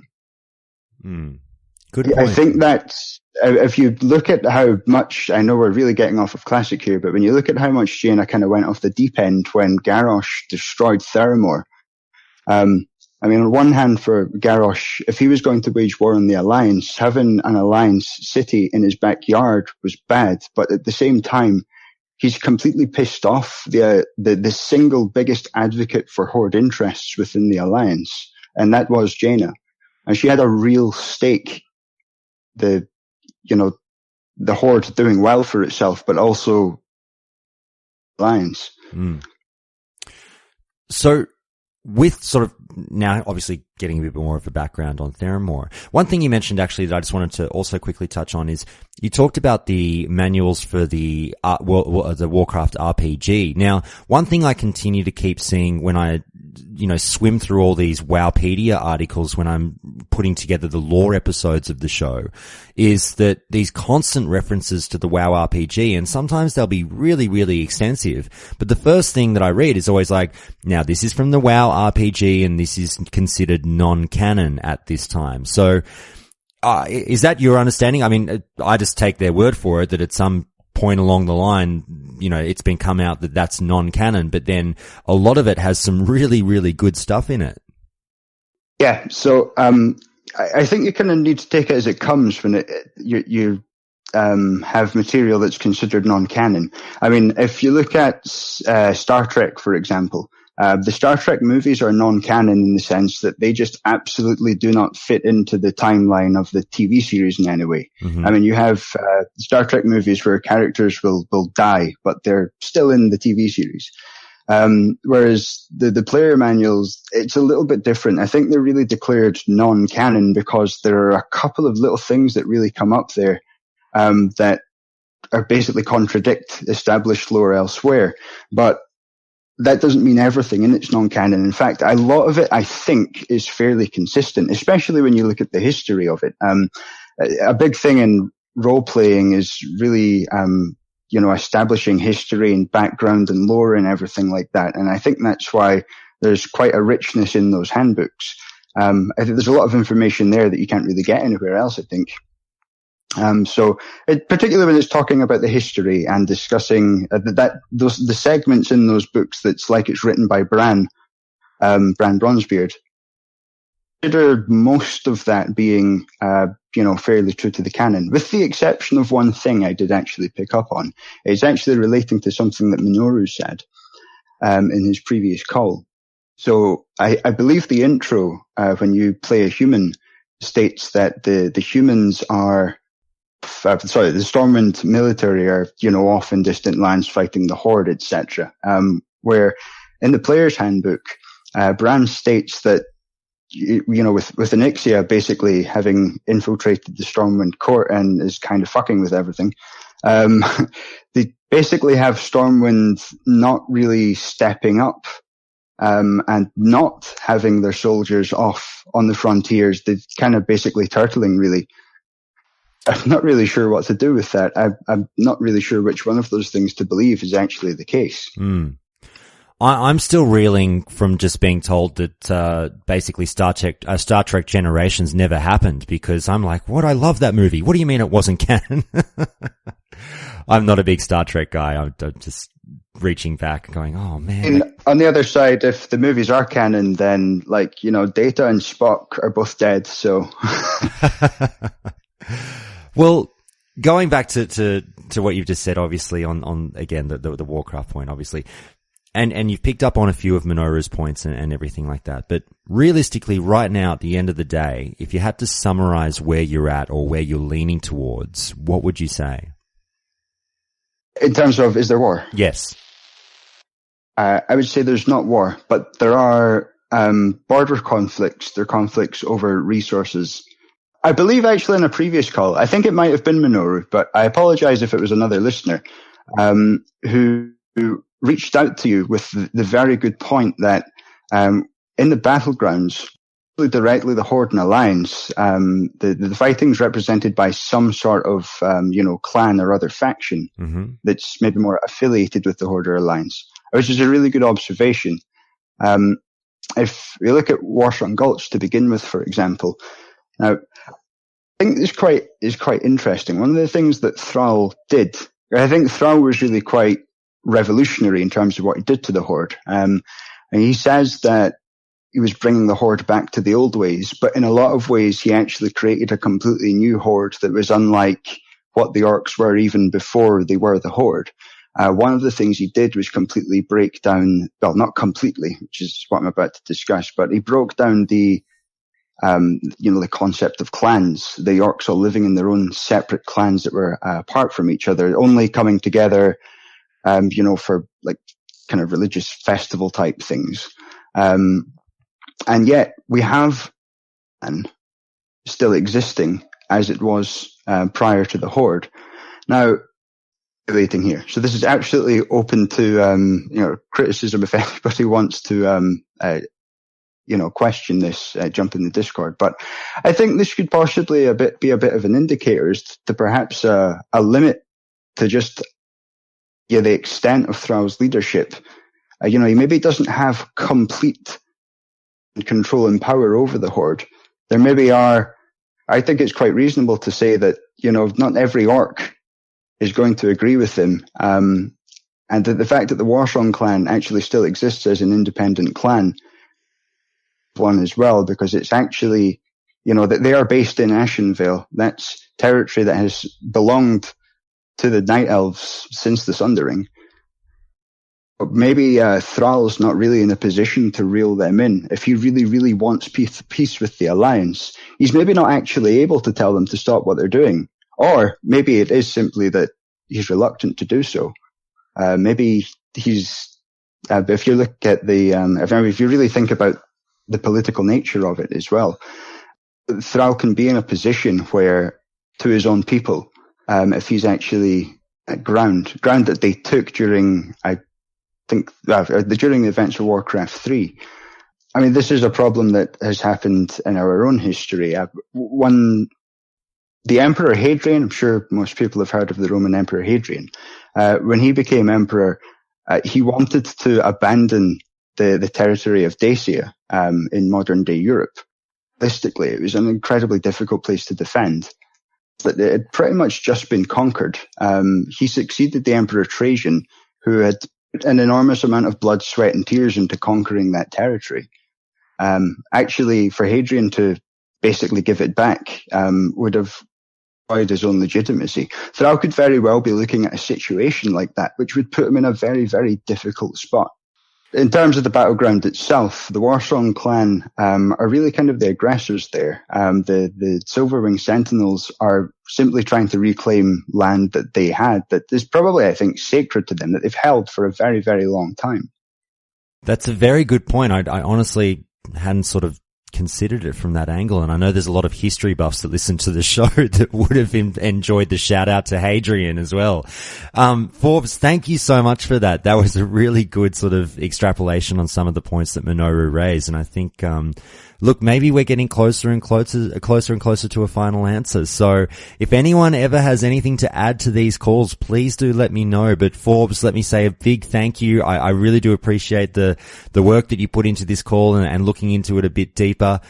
Thanks so much. And we hope to, maybe get that call with you and Minoru at the same time one day. We'll see how we go. Yeah, that would be great. And if I could just say as well, thanks very much for doing the show. I'm not really just because of personal circumstances, I'm not really in a position where I can, play on private servers or anything at the moment. But, it's just kind of, it's keeping me going until, Classic comes out. I'll be able to actually play that when that comes out. It's my absolute pleasure, mate. Thank you so much for saying that. I really appreciate you listening, and obviously, believe me, you're paying it forward by calling into the show. So thank you from both myself and all the listeners. Cheers. And now that call's done, I just want to read out a quick message that I got from Forbes after we recorded that chat. And Forbes said the following: "Hey Josh, massive thank you for indulging me by letting me call in the other day. I had a lot of fun. I was wondering if I could be greedy enough to ask you to indulge me once more with a very small favor. My buddy Steve is my bestest friend in the wide world, and I have been trying to convince him to play Classic WoW when it comes out, which should fortunately be right around the time he'll be finishing up his PhD and coming back home to Scotland. I think I've got him convinced, but I reckon a shout out from you may just be the icing on the cake. He hasn't listened to the show before, but I've been urging him to give it a listen, and he says he'll definitely tune in for the episode on which our call will be aired. So, if you could be so kind as to give Steve a shout out after airing our call and personally invite him to play the game and join the Discord, that would be super cool, and you would have my everlasting gratitude. So, Forbes, let me answer you with this. Hey Steve, come and join us in Classic WoW, mate. We would love to have you. As you can see, you've got friends like Forbes and also all the rest of us in the Countdown to Classic Discord to reach out to you. I'd love to see you playing the game. I'd love to have you on the show. Love to have a chat about what you do and do not know at this stage, and perhaps find out what it's like coming in completely cold turkey, not knowing anything about the game. So, jump on board, Steve, and obviously a huge shout out from your friend Forbes, and shout out to Forbes. So thanks so much for that. Hi everyone. Did you know that the vast majority of callers that you hear on Countdown to Classic are residents of the Countdown to Classic Discord? Please do come and check us out. Outside of that, if you want to hear more from me, then follow me on Twitter at Counts2Classic with the number 2. I've also started streaming regularly, and you can find me on Twitch at Countdown to Classic. So please do come hang out and have some fun over there. If you want to call into the show, give feedback, or submit a memory lane or anger management of your own, then email me at feedback@countdowntoclassic.com. Now, let's get back to the show.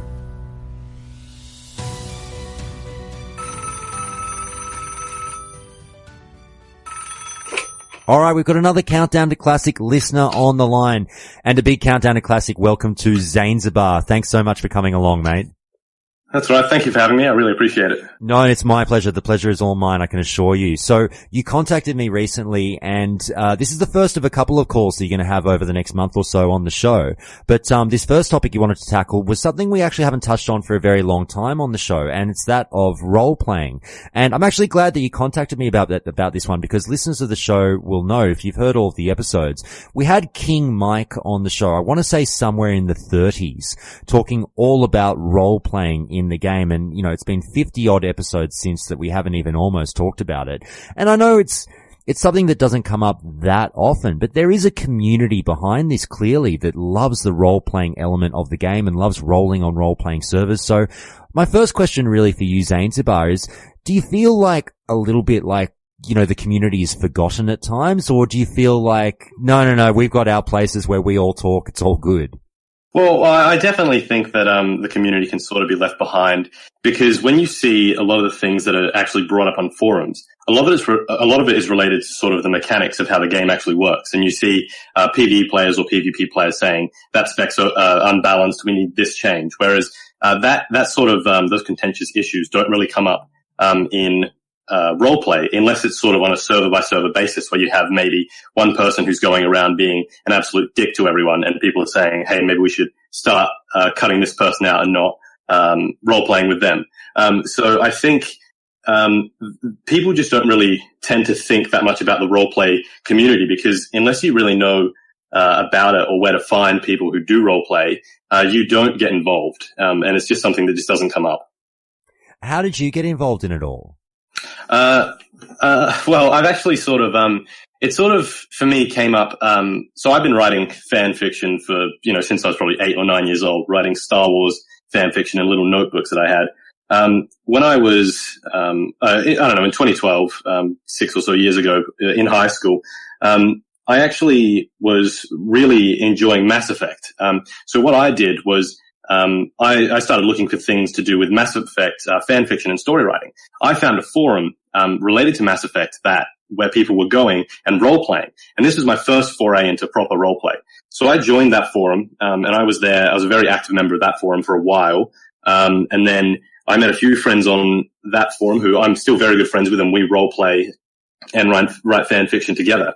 But then when I got that experience role playing on that forum, that really sort of gave me, sort of the confidence, I suppose, to get involved with World of Warcraft role-playing. So it was probably 2014 or 15. I can't really remember where the expansion started. That's when I started, role-playing on World of Warcraft.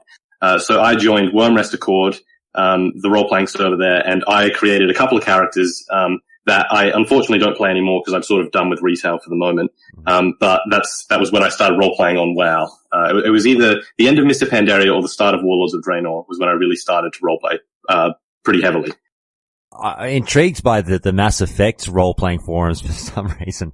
I'm horrible, and then my mind goes straight away to, I'm like, Mass Effect roleplay. I'm picturing that just involving a lot of sort of Commander Shepard happening along, a lot of aliens, and then stuff happens. But it's something that I do appreciate, the fan fiction side of things and that, bleeding into creativity. It's funny that you mentioned Star Wars. I literally just last night was drinking with a colleague who mentioned, cause we're doing, episode 1 for the Cinephiles soon, actually recording on Monday, and I've got to watch it again tomorrow.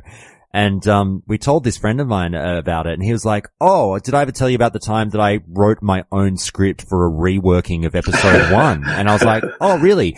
Thinking that he was just talking about like a 2 to 3 page treatment.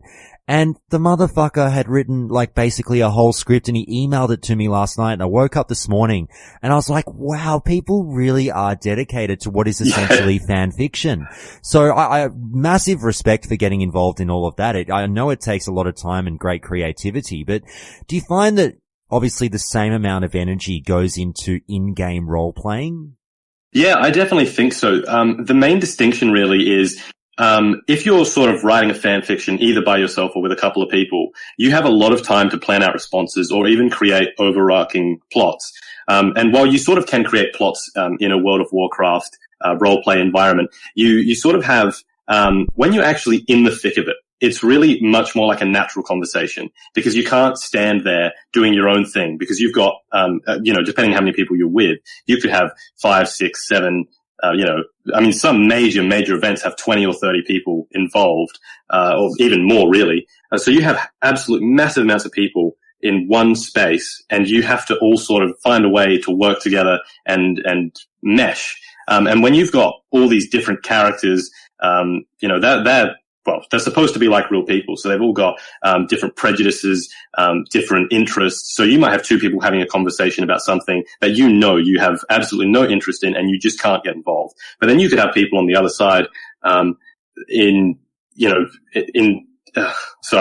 engaged in a conversation that you are interested in. And then you have to go over there and you have to sort of think of a justification for why you want to join. You have to come up with something, and you have to give them something to work with as well. So it's sort of a bit like, an improv act as well. You don't want to be saying no to people, because if you shut people down, you can't have stories. And if you can't have stories, you can't have fun.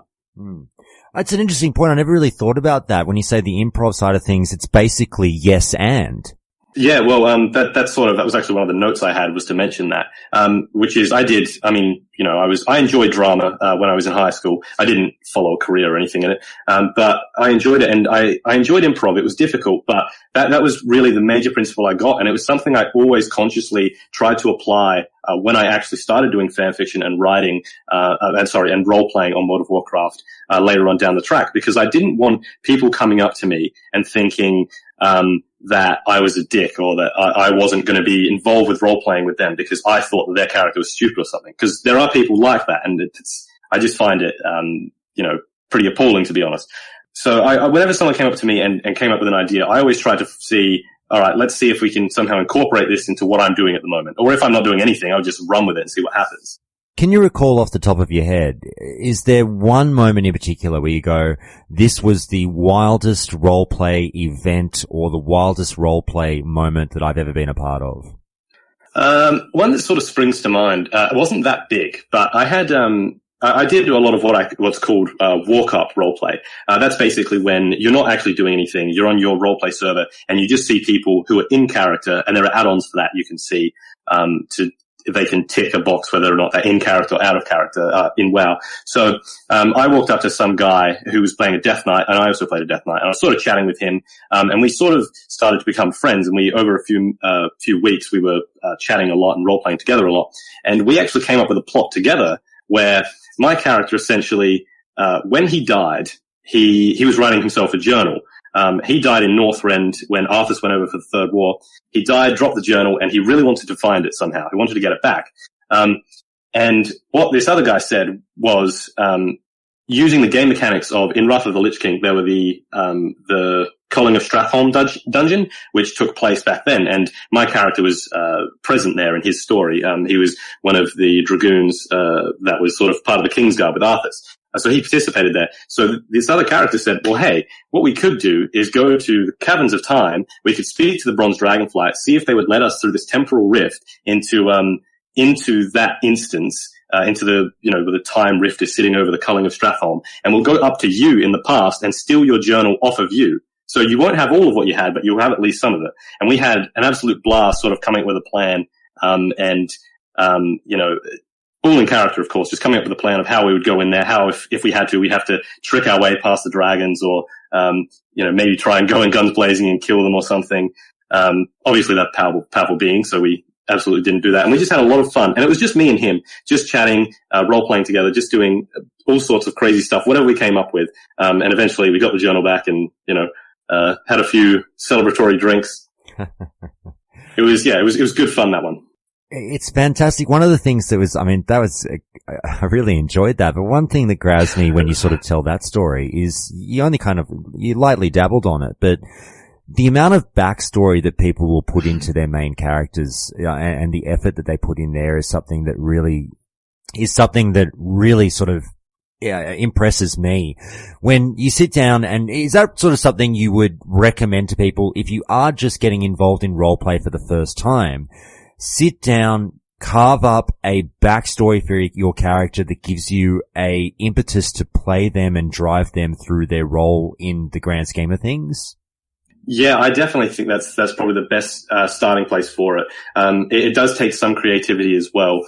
But of course, if you want to be role-playing anyway, you need to have at least some sort of creative ability to do that. So it can be draining at times as well. And there's also issues with, in particular, World of Warcraft. I've had all sorts of issues with the actual timeline because there doesn't seem to be an officially canonical timeline that's Blizzard have said this is it, like this is the gospel timeline. So I've had to use multiple timelines. Sometimes I forget which timeline I've actually used, so the characters' ages don't match up. But yeah, it's I've got two characters who I've sort of got pretty developed backstories for. Some of that it really gives the character a way to, like a voice. If you think of something, well, this event happened 10 years ago, and now for that reason they don't like undead people. It gives them a way that they can distinguish themselves, and then you can point for it as justification and say, this is why my character is the way he is. Do any one or several backstories that you've heard over the years come to mind in terms of really, really impressive ones that you've heard? Or have you heard anything really silly where you've just gone, either this person's not putting in any effort or that's ridiculous? I mean, like if I started a character and I was like, we bumped into each other in game and I was like, hello, Zaynzibar, I am Joshua and I was, King Tyrannus Menethil II's outhouse cleaner. And that was my role in the world prior to the plague spreading over Lordaeron. Would you just be like, shut up, dude. If you're not taking it seriously, then I'm not. Well, like I said, my attitude is always, I'll always take it on board. I'll take it in stride. If someone wants to come up with me, even if I think it's absolutely ridiculous, I'll sort of try and accommodate them somehow. But I've absolutely seen absolutely ridiculous backstories. And if there's something that I think is, a bit too silly for me, I do try and avoid it. But I also don't want to be a dick and tell them how to play their character, because I've had people tell me to play my character and I hate it. So there was one character on Worm Record. He was specifically a joke character. So his backstory was, I can't remember specific details, but it was something like he'd suffered some terrible tragedies in Lordaeron and so on. And he was drunk because of that, and he was also like a jester or something, a clown. He was like, a comedian sort of character. So he would just walk around, be absolutely smashed off his face all the time, and just make, like, he'd walk up to people who were role playing and just absolutely make light of every situation that's possibly, in front of him. As for really impressive ones, none jump out at me off the top of my head. I didn't actually think about that before I sat down. So yeah, unfortunately I can't comment on that too much. If I think of one before the end, I'll bring it up. Not a worry. Look, it's something where, are you turning your mind now, obviously, to what you might be doing in Classic, and do you roll with the same characters, the story that you're familiar with, or are you excited to sit down, put pen to paper, and come up with something entirely new? And do you know what your story's going to be? At this stage, I'm actually not 100% sure if I'm going to roll my main character on a roleplay server, just because on live servers, especially back at the time when I started role-playing, there were no roleplay servers on Oceania at all. So I didn't want to have to deal with the issue of ping, and, having to, when I wanted to actually play the game, which I also love, I didn't want to have to deal with the issue of having 200 or 300 ping, when I could have been just playing on an Oceanic server. But I definitely will be in Classic making a roleplay character on some server. As to the second part of that question, I'm not 100% sure on what character I'm going to roll yet. I was thinking, a Horde character, because I was always exclusively Alliance, so I've never experienced the Horde roleplay. So either a Tauren Druid or a Troll Warrior I would love to do. But I would also like to do an Alliance character as well. I had one character who was my sort of second main character on Worm Accord, who was actually a lawyer, because, as you mentioned before, on stream, I'm a law student, and, I should be a lawyer by, 6 months' time, hopefully, if everything goes smoothly. So I made that character when I first started uni, and when I was really excited about it. And I really wanted to try and apply the knowledge that I was getting at university, and I wanted to invest into that character and sort of make it come across in a logical way. So I was thinking maybe I could dive back into that character, and it'd be when she's a few years younger, because it's 10 years between Classic and retail.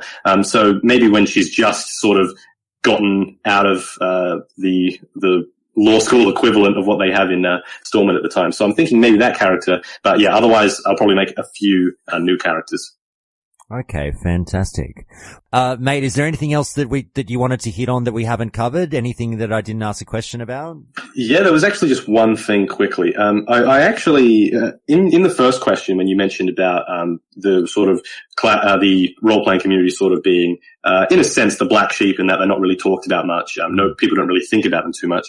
I actually find it very interesting because, I know you and a lot of other streamers talk about the immersion aspects of Classic WoW, and immersion and role-playing roleplay is something that really goes hand in hand. And I just find it really interesting that a lot of streamers have little interest in actually role-playing a character, but they have such a strong interest in maintaining immersion, and they don't want immersion-breaking elements implemented into vanilla WoW.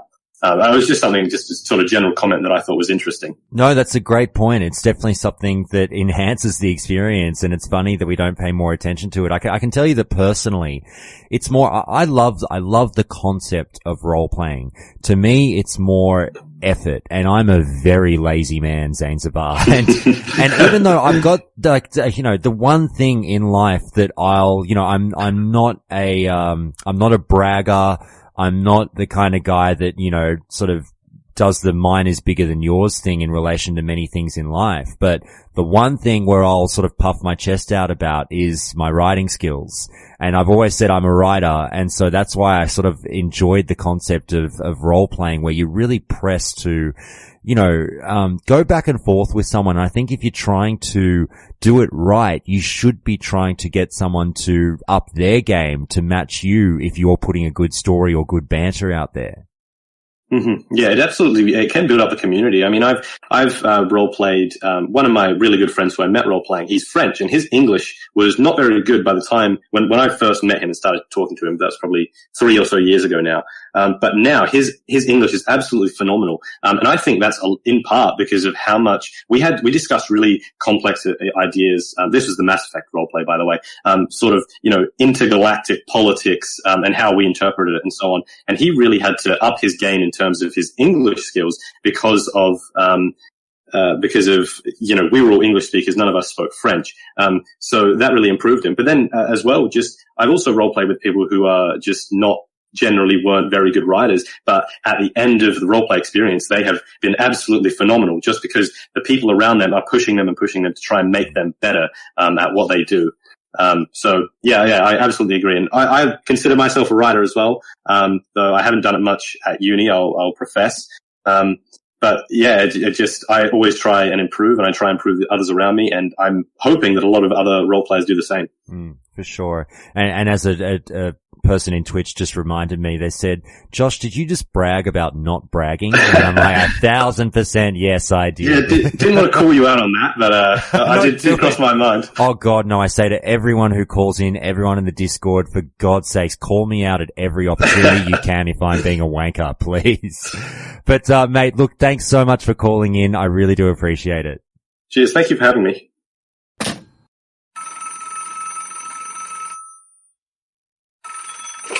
Okay, it's time to speak with another listener of Countdown to Classic. And who have we got on the line? Yeah, so I'm Sir Francis. Sir Francis, thank you so much for calling in. Now, you contacted me a little while ago and you wanted to talk about a topic that I was quite interested to discuss that we haven't touched on the show yet. It's been alluded to by a few people I've been in touch with through the Discord and whatnot, but it's great to take a call on it. And that was the point of learning other languages through World of Warcraft. So what can you tell us about your experience with picking up a second language through the game? Yeah, so I'm Swedish, so English is my second language.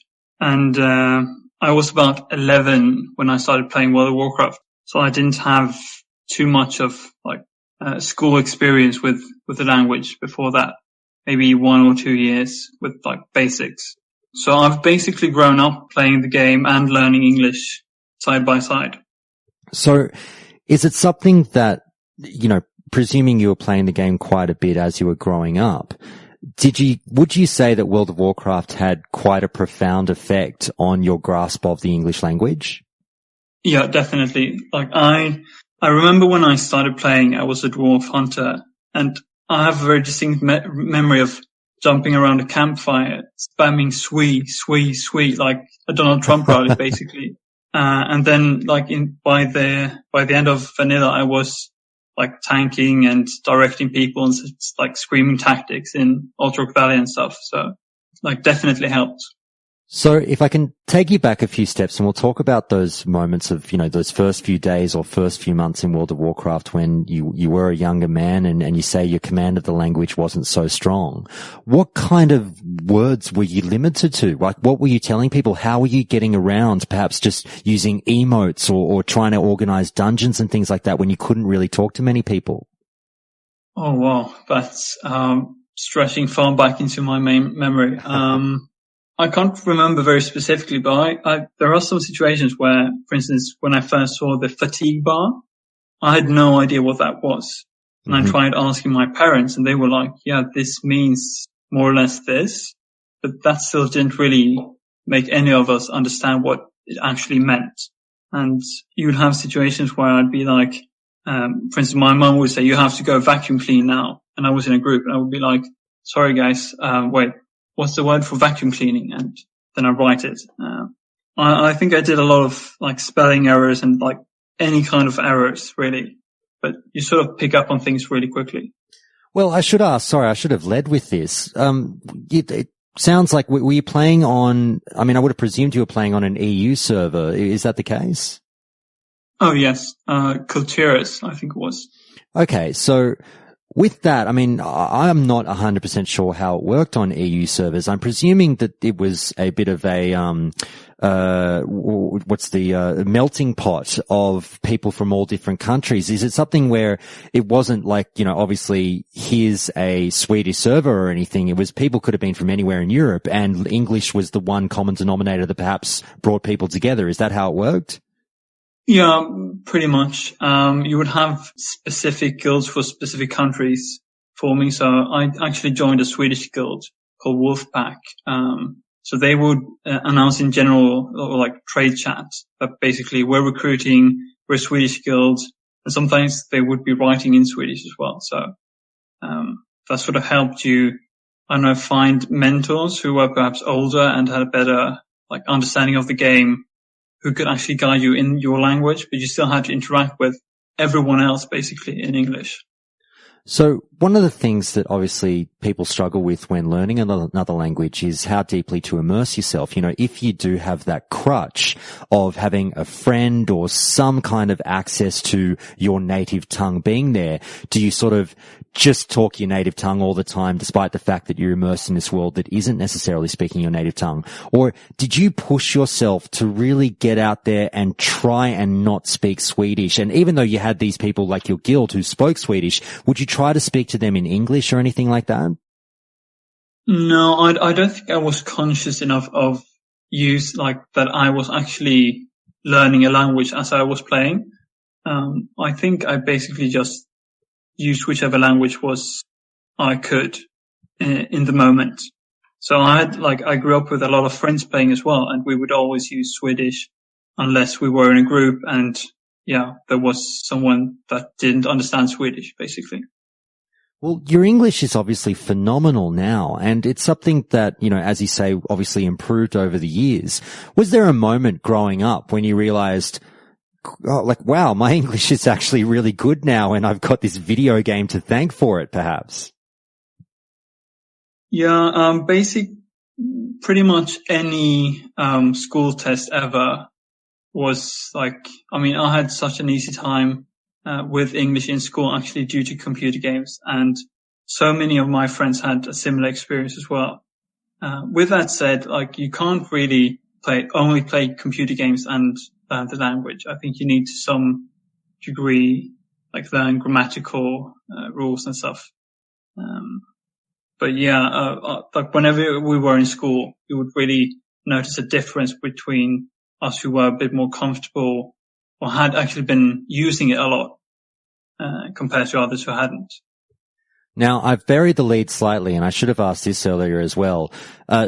Surely it was the case where you learnt all the bad words first. Is that right? I don't think I've been swearing too much in game. Language filters, I think prevented some of that. But we did have a lot of fun with the Swedish word for end, which is spelled like slut. I see. So that we had some fun with.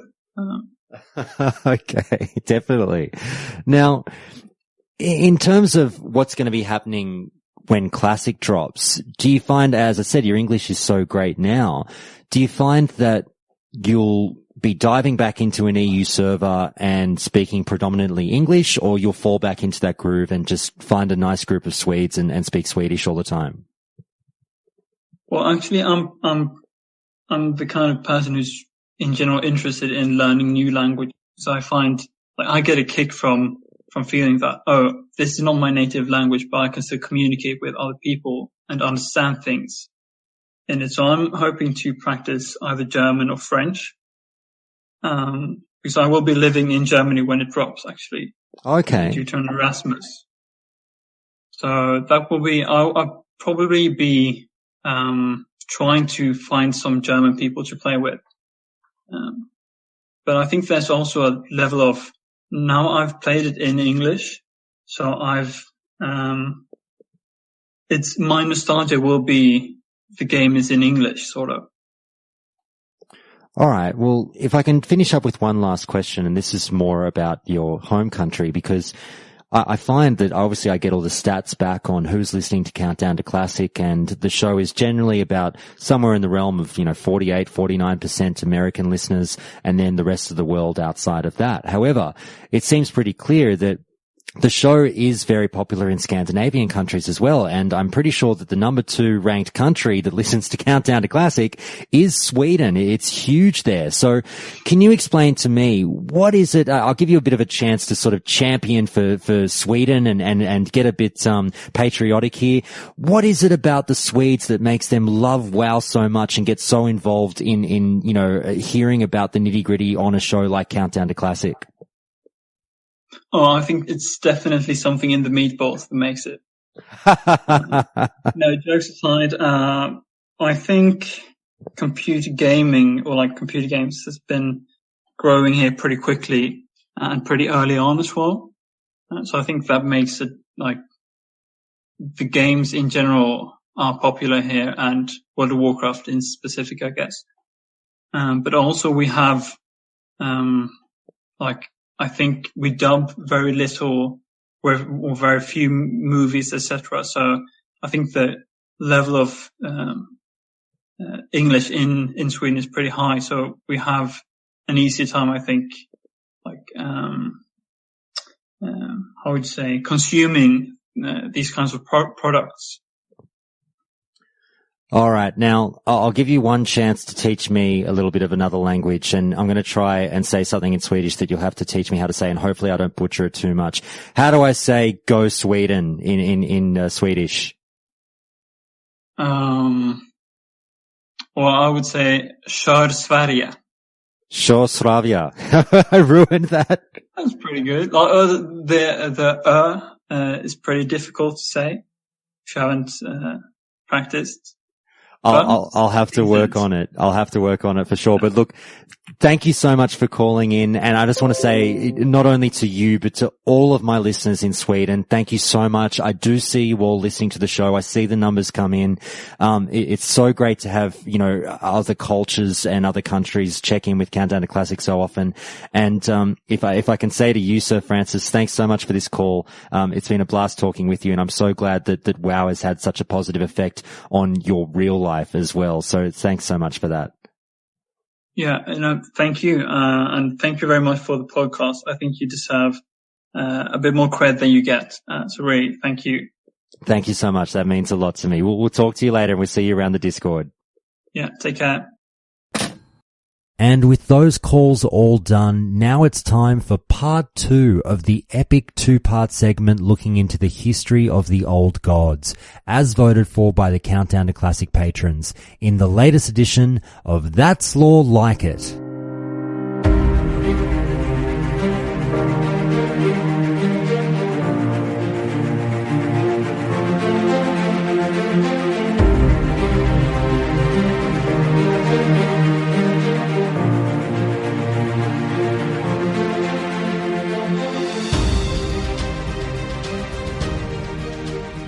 With the fall of the Black Empire, the imprisonment of the 3 remaining old gods, and the elemental's departure to the elemental plane, nature calmed, and the world settled into a peaceful harmony.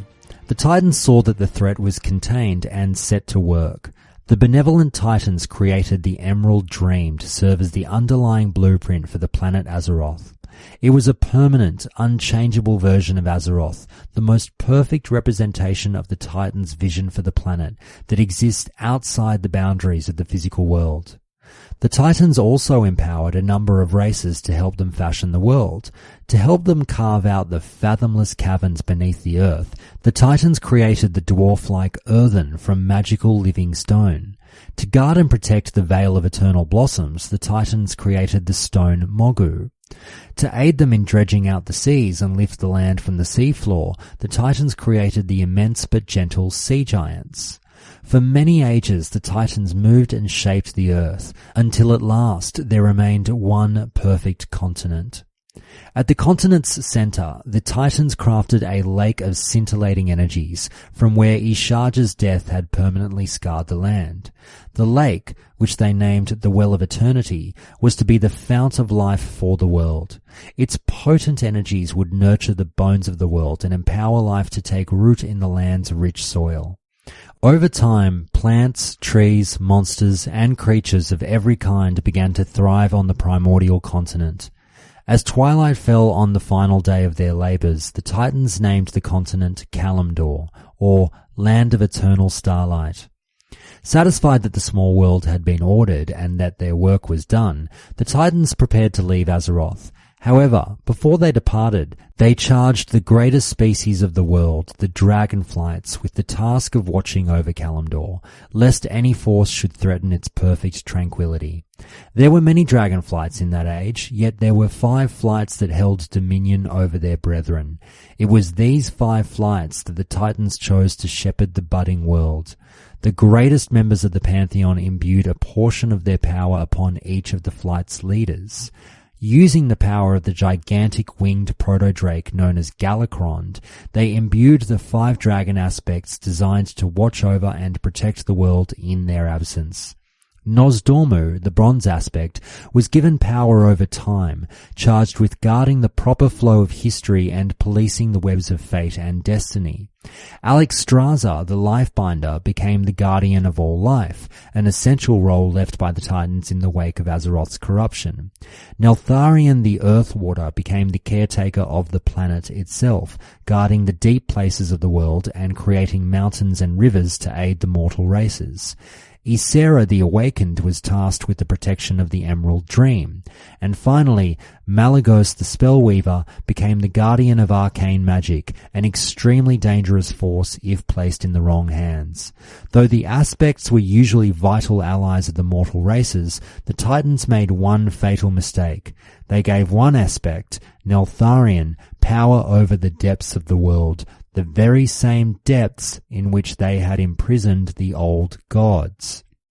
The Titans, content that they had done enough to ensure the safety and prosperity of Azeroth, then left the Keepers to watch over the planet. In the Pantheon's absence, the various Titanforged continued to shape and order the surface of the world.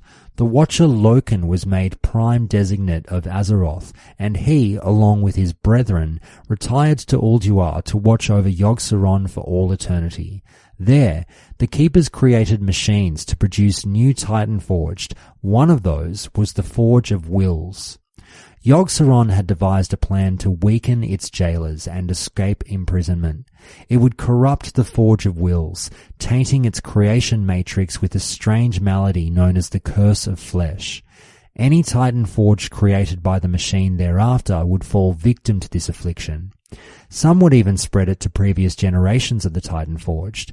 The Curse of Flesh would gradually transform many of these infected servants into mortal beings of flesh and blood, beings who the cunning old god knew could be easily killed.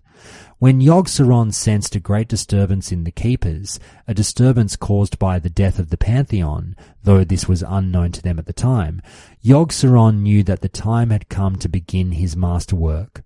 To implement this plan, Yogg-Saron turned to the Keeper Loken. Out of Ulduar's guardians, Loken had been the most troubled by the Pantheon's silence. Yogg-Saron assailed the Keeper through fevered dreams, stoking the fires of his despair. Yet even in his disturbed state, Loken resisted the whisperings in his mind. Ultimately, his downfall would come from a much subtler place. As Loken drifted deeper and deeper into despair, he sought comfort from Sif, the mate of his brother Keeper Thorim. Loken often met with Sif in private, telling her of his darkest fears. In time, a forbidden love blossomed between the two Titanforged. Yogg-Saron latched onto Loken's love for Sif and twisted it into a dangerous obsession. The relationship quickly soured due to Loken's behavior. Ultimately, she broke all ties with Loken, demanding that he leave her in peace. The thought of losing Sif drove Loken to madness. In a fit of anger and jealousy, he lashed out at his love and killed her. Much to Loken's surprise, the visage of Sif forgave him. She also warned him of the need to act with haste, lest Thorim learn the truth. If he did, the Titanforged would descend into civil war, and every pledge Loken had made to the Pantheon would be broken. She convinced him to build an army of his own using the Forge of Wills, one large enough to protect Ulduar from the depredations of the giants. Eventually, Loken noticed something unsettling amongst his warriors. A dark affliction suffused their spirits. Loken called out to Sif again for advice, but this time she remained silent. Dread overtook the Keeper as he realized that her spirit had not existed at all. She was an illusion created by Yogg-Saron. With Thorim retreated to the Temple of Storms, Loken was desperate to cover his actions, even if it meant using Yogg-Saron's power to do so. He believed if Algalon or the Pantheon ever found out what he had done, his life would be forfeit. Loken arranged the death of Mimiron, making it look like a lab accident, though Mimiron's mechanome followers would create a new mechanome body to house the Keeper's soul. Loken subdued Hoda and Freya, corrupting them into complacency with Yogg-Saron. Loken expected High Keeper Ra to come up from the south and investigate what was going on, but Ra never arrived.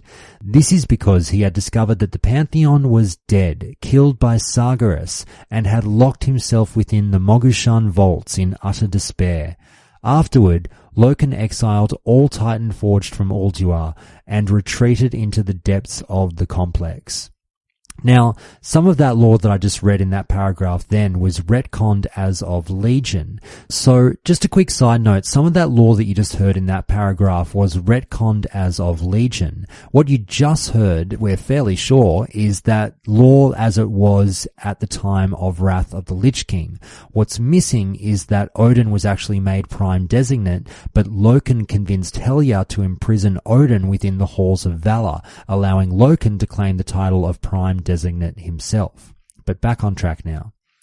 With the Titanforged unable to take refuge in Ulduar, the Curse of Flesh took full effect. The first to be affected by the curse were the Iron Vrykul, whose metallic skin became brittle and weak. As the generations wore on, all traces of their Titanforged origins vanished, leaving what was once metal entirely as flesh. Under King Yimiron's reign, 15,000 years ago, the curse caused Vrykul children to be born in a disfigured state, which was considered weak and ugly by Vrykul standards. These infants were dubbed aberrations and runts. That's with an R, people. And Vrykul society was deeply divided on how to deal with them. Some Vrykul were disgusted by these aberrations and beseeched their ruler, Yimiron, to have them all killed, citing a need to keep the Vrykul race pure. Others pleaded with him to show them mercy, protesting that despite their weakness, these infants were still their children.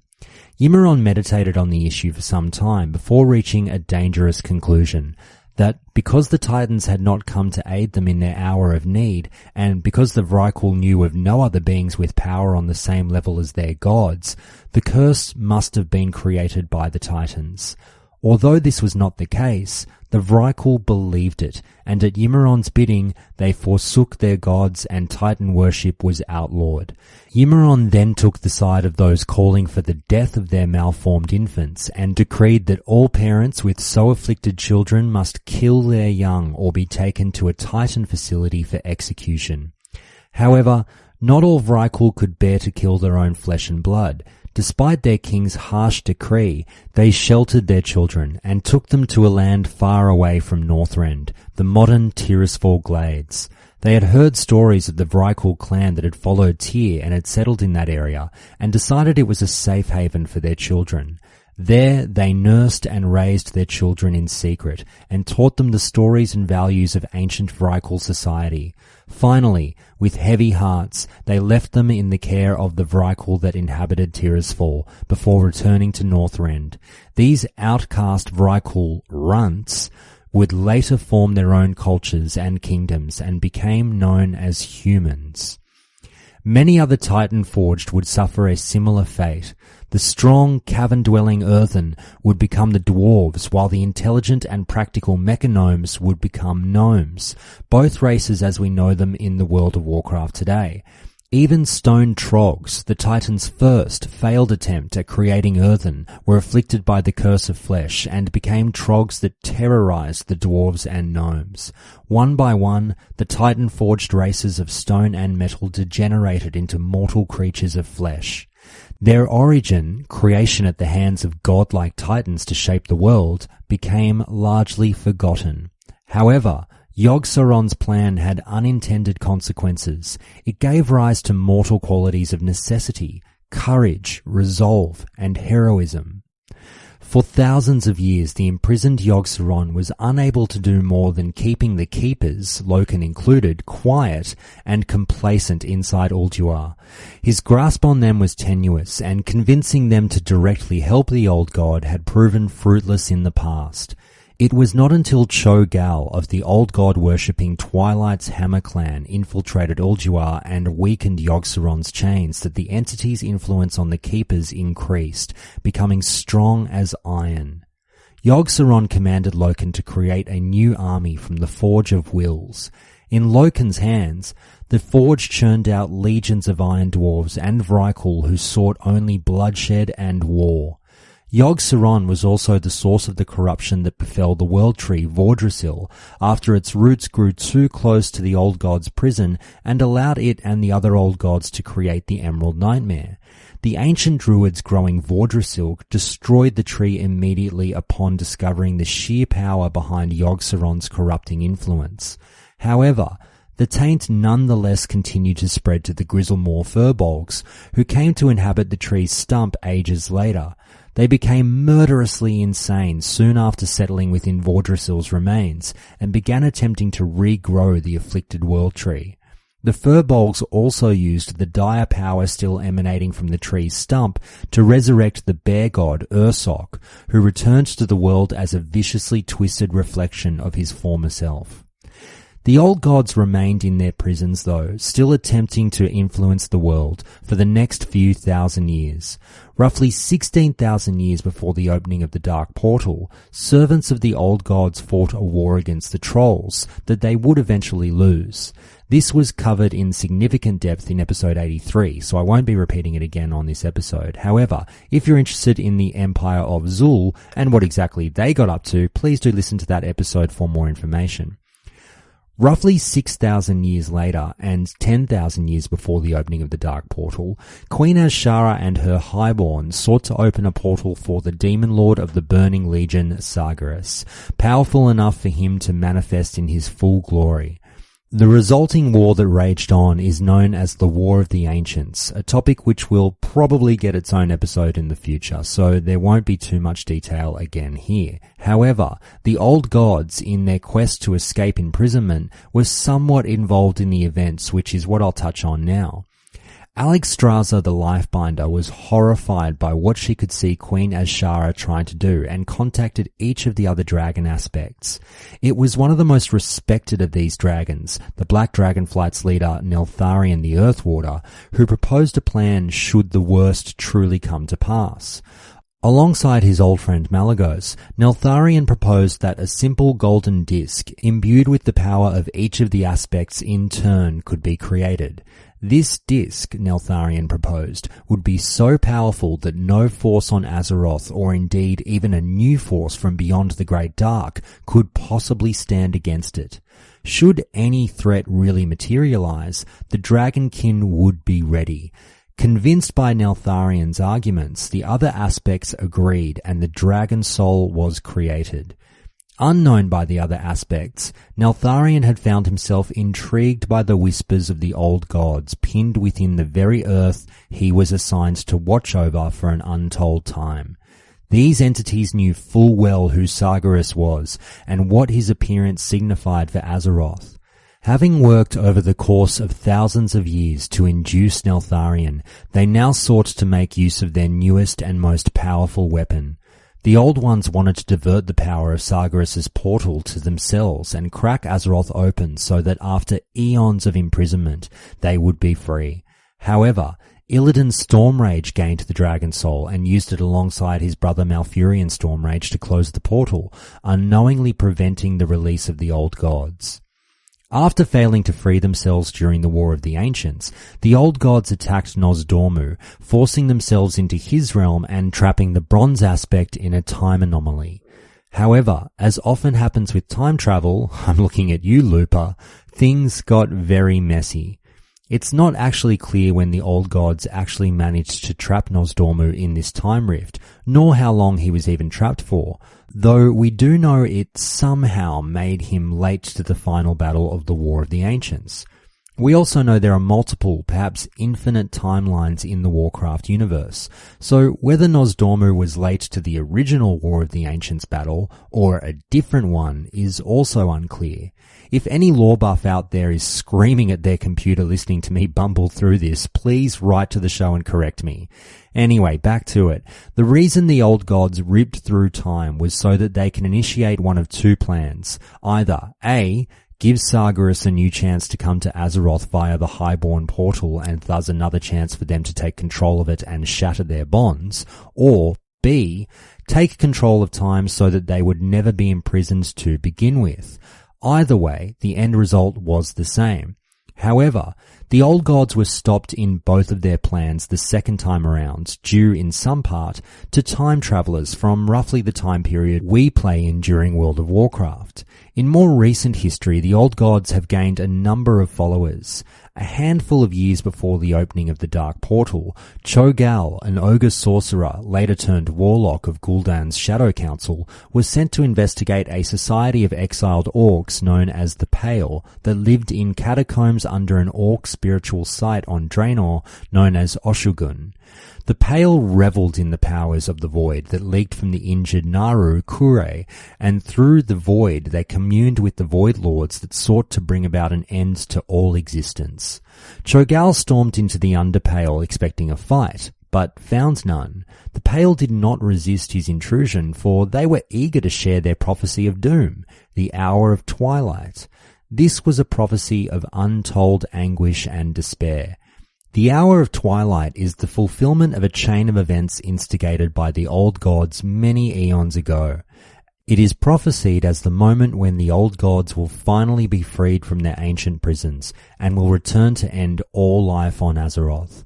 At the last sunset, the Old Gods, sealed away within the depths of the world long ago, will enact their judgment and irrevocably twist the mortal world to reflect their essence.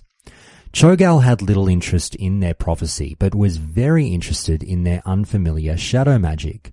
To win the Pale over, Cho'Gall used their beliefs to his advantage and claimed that the Horde was a weapon by which they could bring about the Hour of Twilight. The Pale leaped at the opportunity to serve as agents of the apocalypse. They committed themselves to the Horde and formed a new clan, the Twilight's Hammer Clan. As he too learned to master shadow magic, Cho'Gall would see the truth in the Pale's prophecy. It would take him many years, but he would eventually devote himself to their quest. The call of the Old Gods and the devotion of the Twilight's Hammer was so strong that members of the clan were prone to disobey orders, and too many wandered off, never to be seen again. While they only truly served the old gods, the Twilight's Hammer was an official part of the Horde, making the war chief Blackhand frustrated with them. Blackhand considered making an example of the Twilight's Hammer and wiping the entire clan out, but Cho'Gall intervened. So far, he had only been the Twilight Hammer's de facto leader, but he offered to become their official chieftain to keep them in line. Blackhand allowed him to try, and was pleasantly surprised when Cho'Gall was able to keep the Pale obedient, effective soldiers almost overnight. Cho'Gall's success was in his understanding of the Pale and their beliefs. They worshipped the powers of the Void, and the moment they'd arrived on Azeroth, they felt the Void call out louder and clearer than they ever had before. The Twilight's Hammer had been hearing the whispers of the old gods. Discovering them had overwhelmed the Pale, driving them into a state of pure ecstasy. It was seen by the clan as a sign of destiny that they had found the place where they belonged, the place where they would bring about the hour of twilight. As for Cho'Gall, while he had believed the Void was a force, he had cared little at first for his clan's mad ravings about dark gods. But now he had proof they existed. He agreed to help the Pale and brought them under control with a simple notion. The hour of twilight was not far off, and the Horde's success was the best way to bring it to fruition. Until then, they had to keep up appearances to Blackhand and obey their true masters in secret. The Pale agreed, and the old gods seemed pleased with the Horde's lust for war and destruction, so it was no great sacrifice to proceed with the conquest of the world. As the weeks passed and Cho'Gall attuned himself to the old gods, he branded the Twilight's Hammer's prophecies onto the skin of the Pale Orcs. He then cut off their flesh to form pages, making a book that codified teachings of the Void, the Twilight Canticle. The book would become a source of power and motivation for the followers of the old gods for decades. Cho'Gall survived the rise and fall of Blackhand and the destruction of the Shadow Council. He served a useful purpose to Orgrim Doomhammer, who, with Gul'dan, wished to bring ogres through the Dark Portal to enforce inter-clan civility. Cho'Gall was placed as overseer for the oil refineries in Grim Batol. When Gul'dan discovered the Tomb of Sargeras, Cho'Gall believed that it would herald the end of the world, and so was quick to unlock its secrets.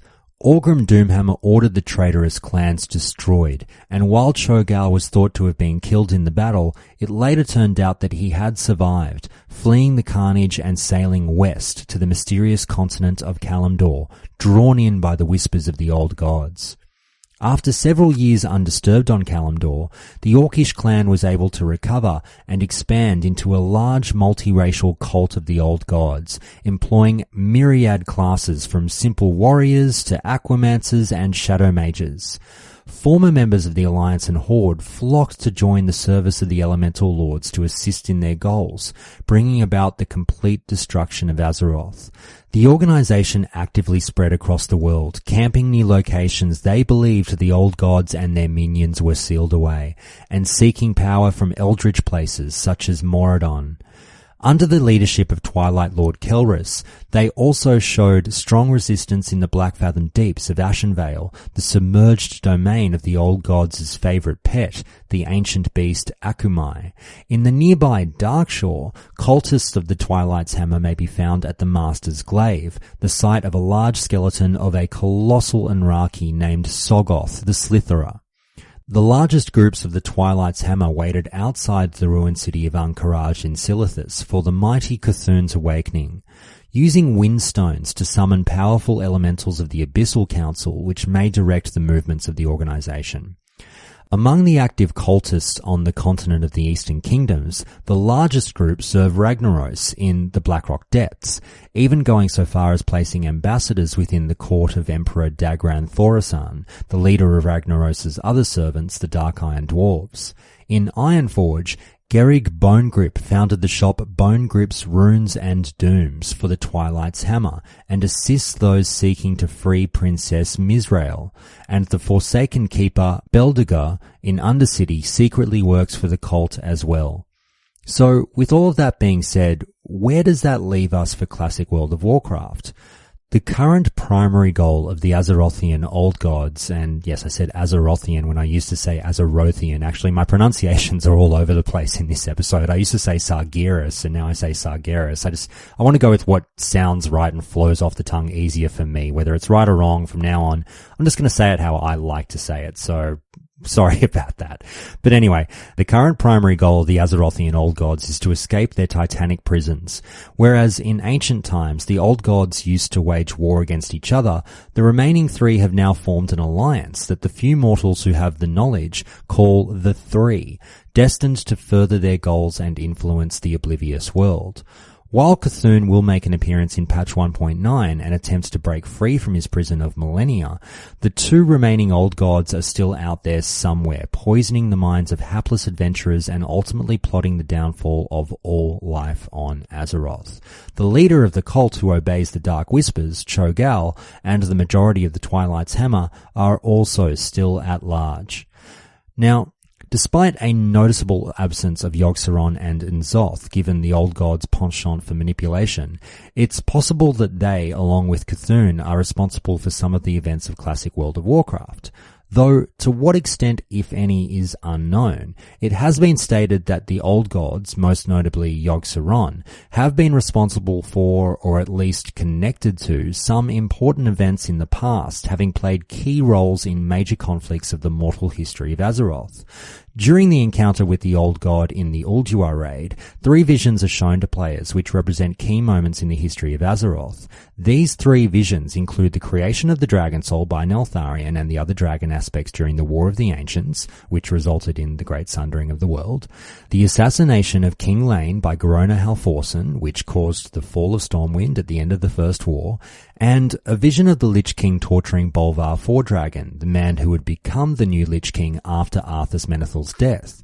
During this last vision, the voice of Yogg-Saron can be heard proclaiming, "He will learn, no king rules forever, only death is eternal," a prophecy of the Old God that would come to pass with Arthas's death by the Ashen Verdict, and the words of which are eerily repeated by Terenas Menethal's spirit as his final words to his dying son.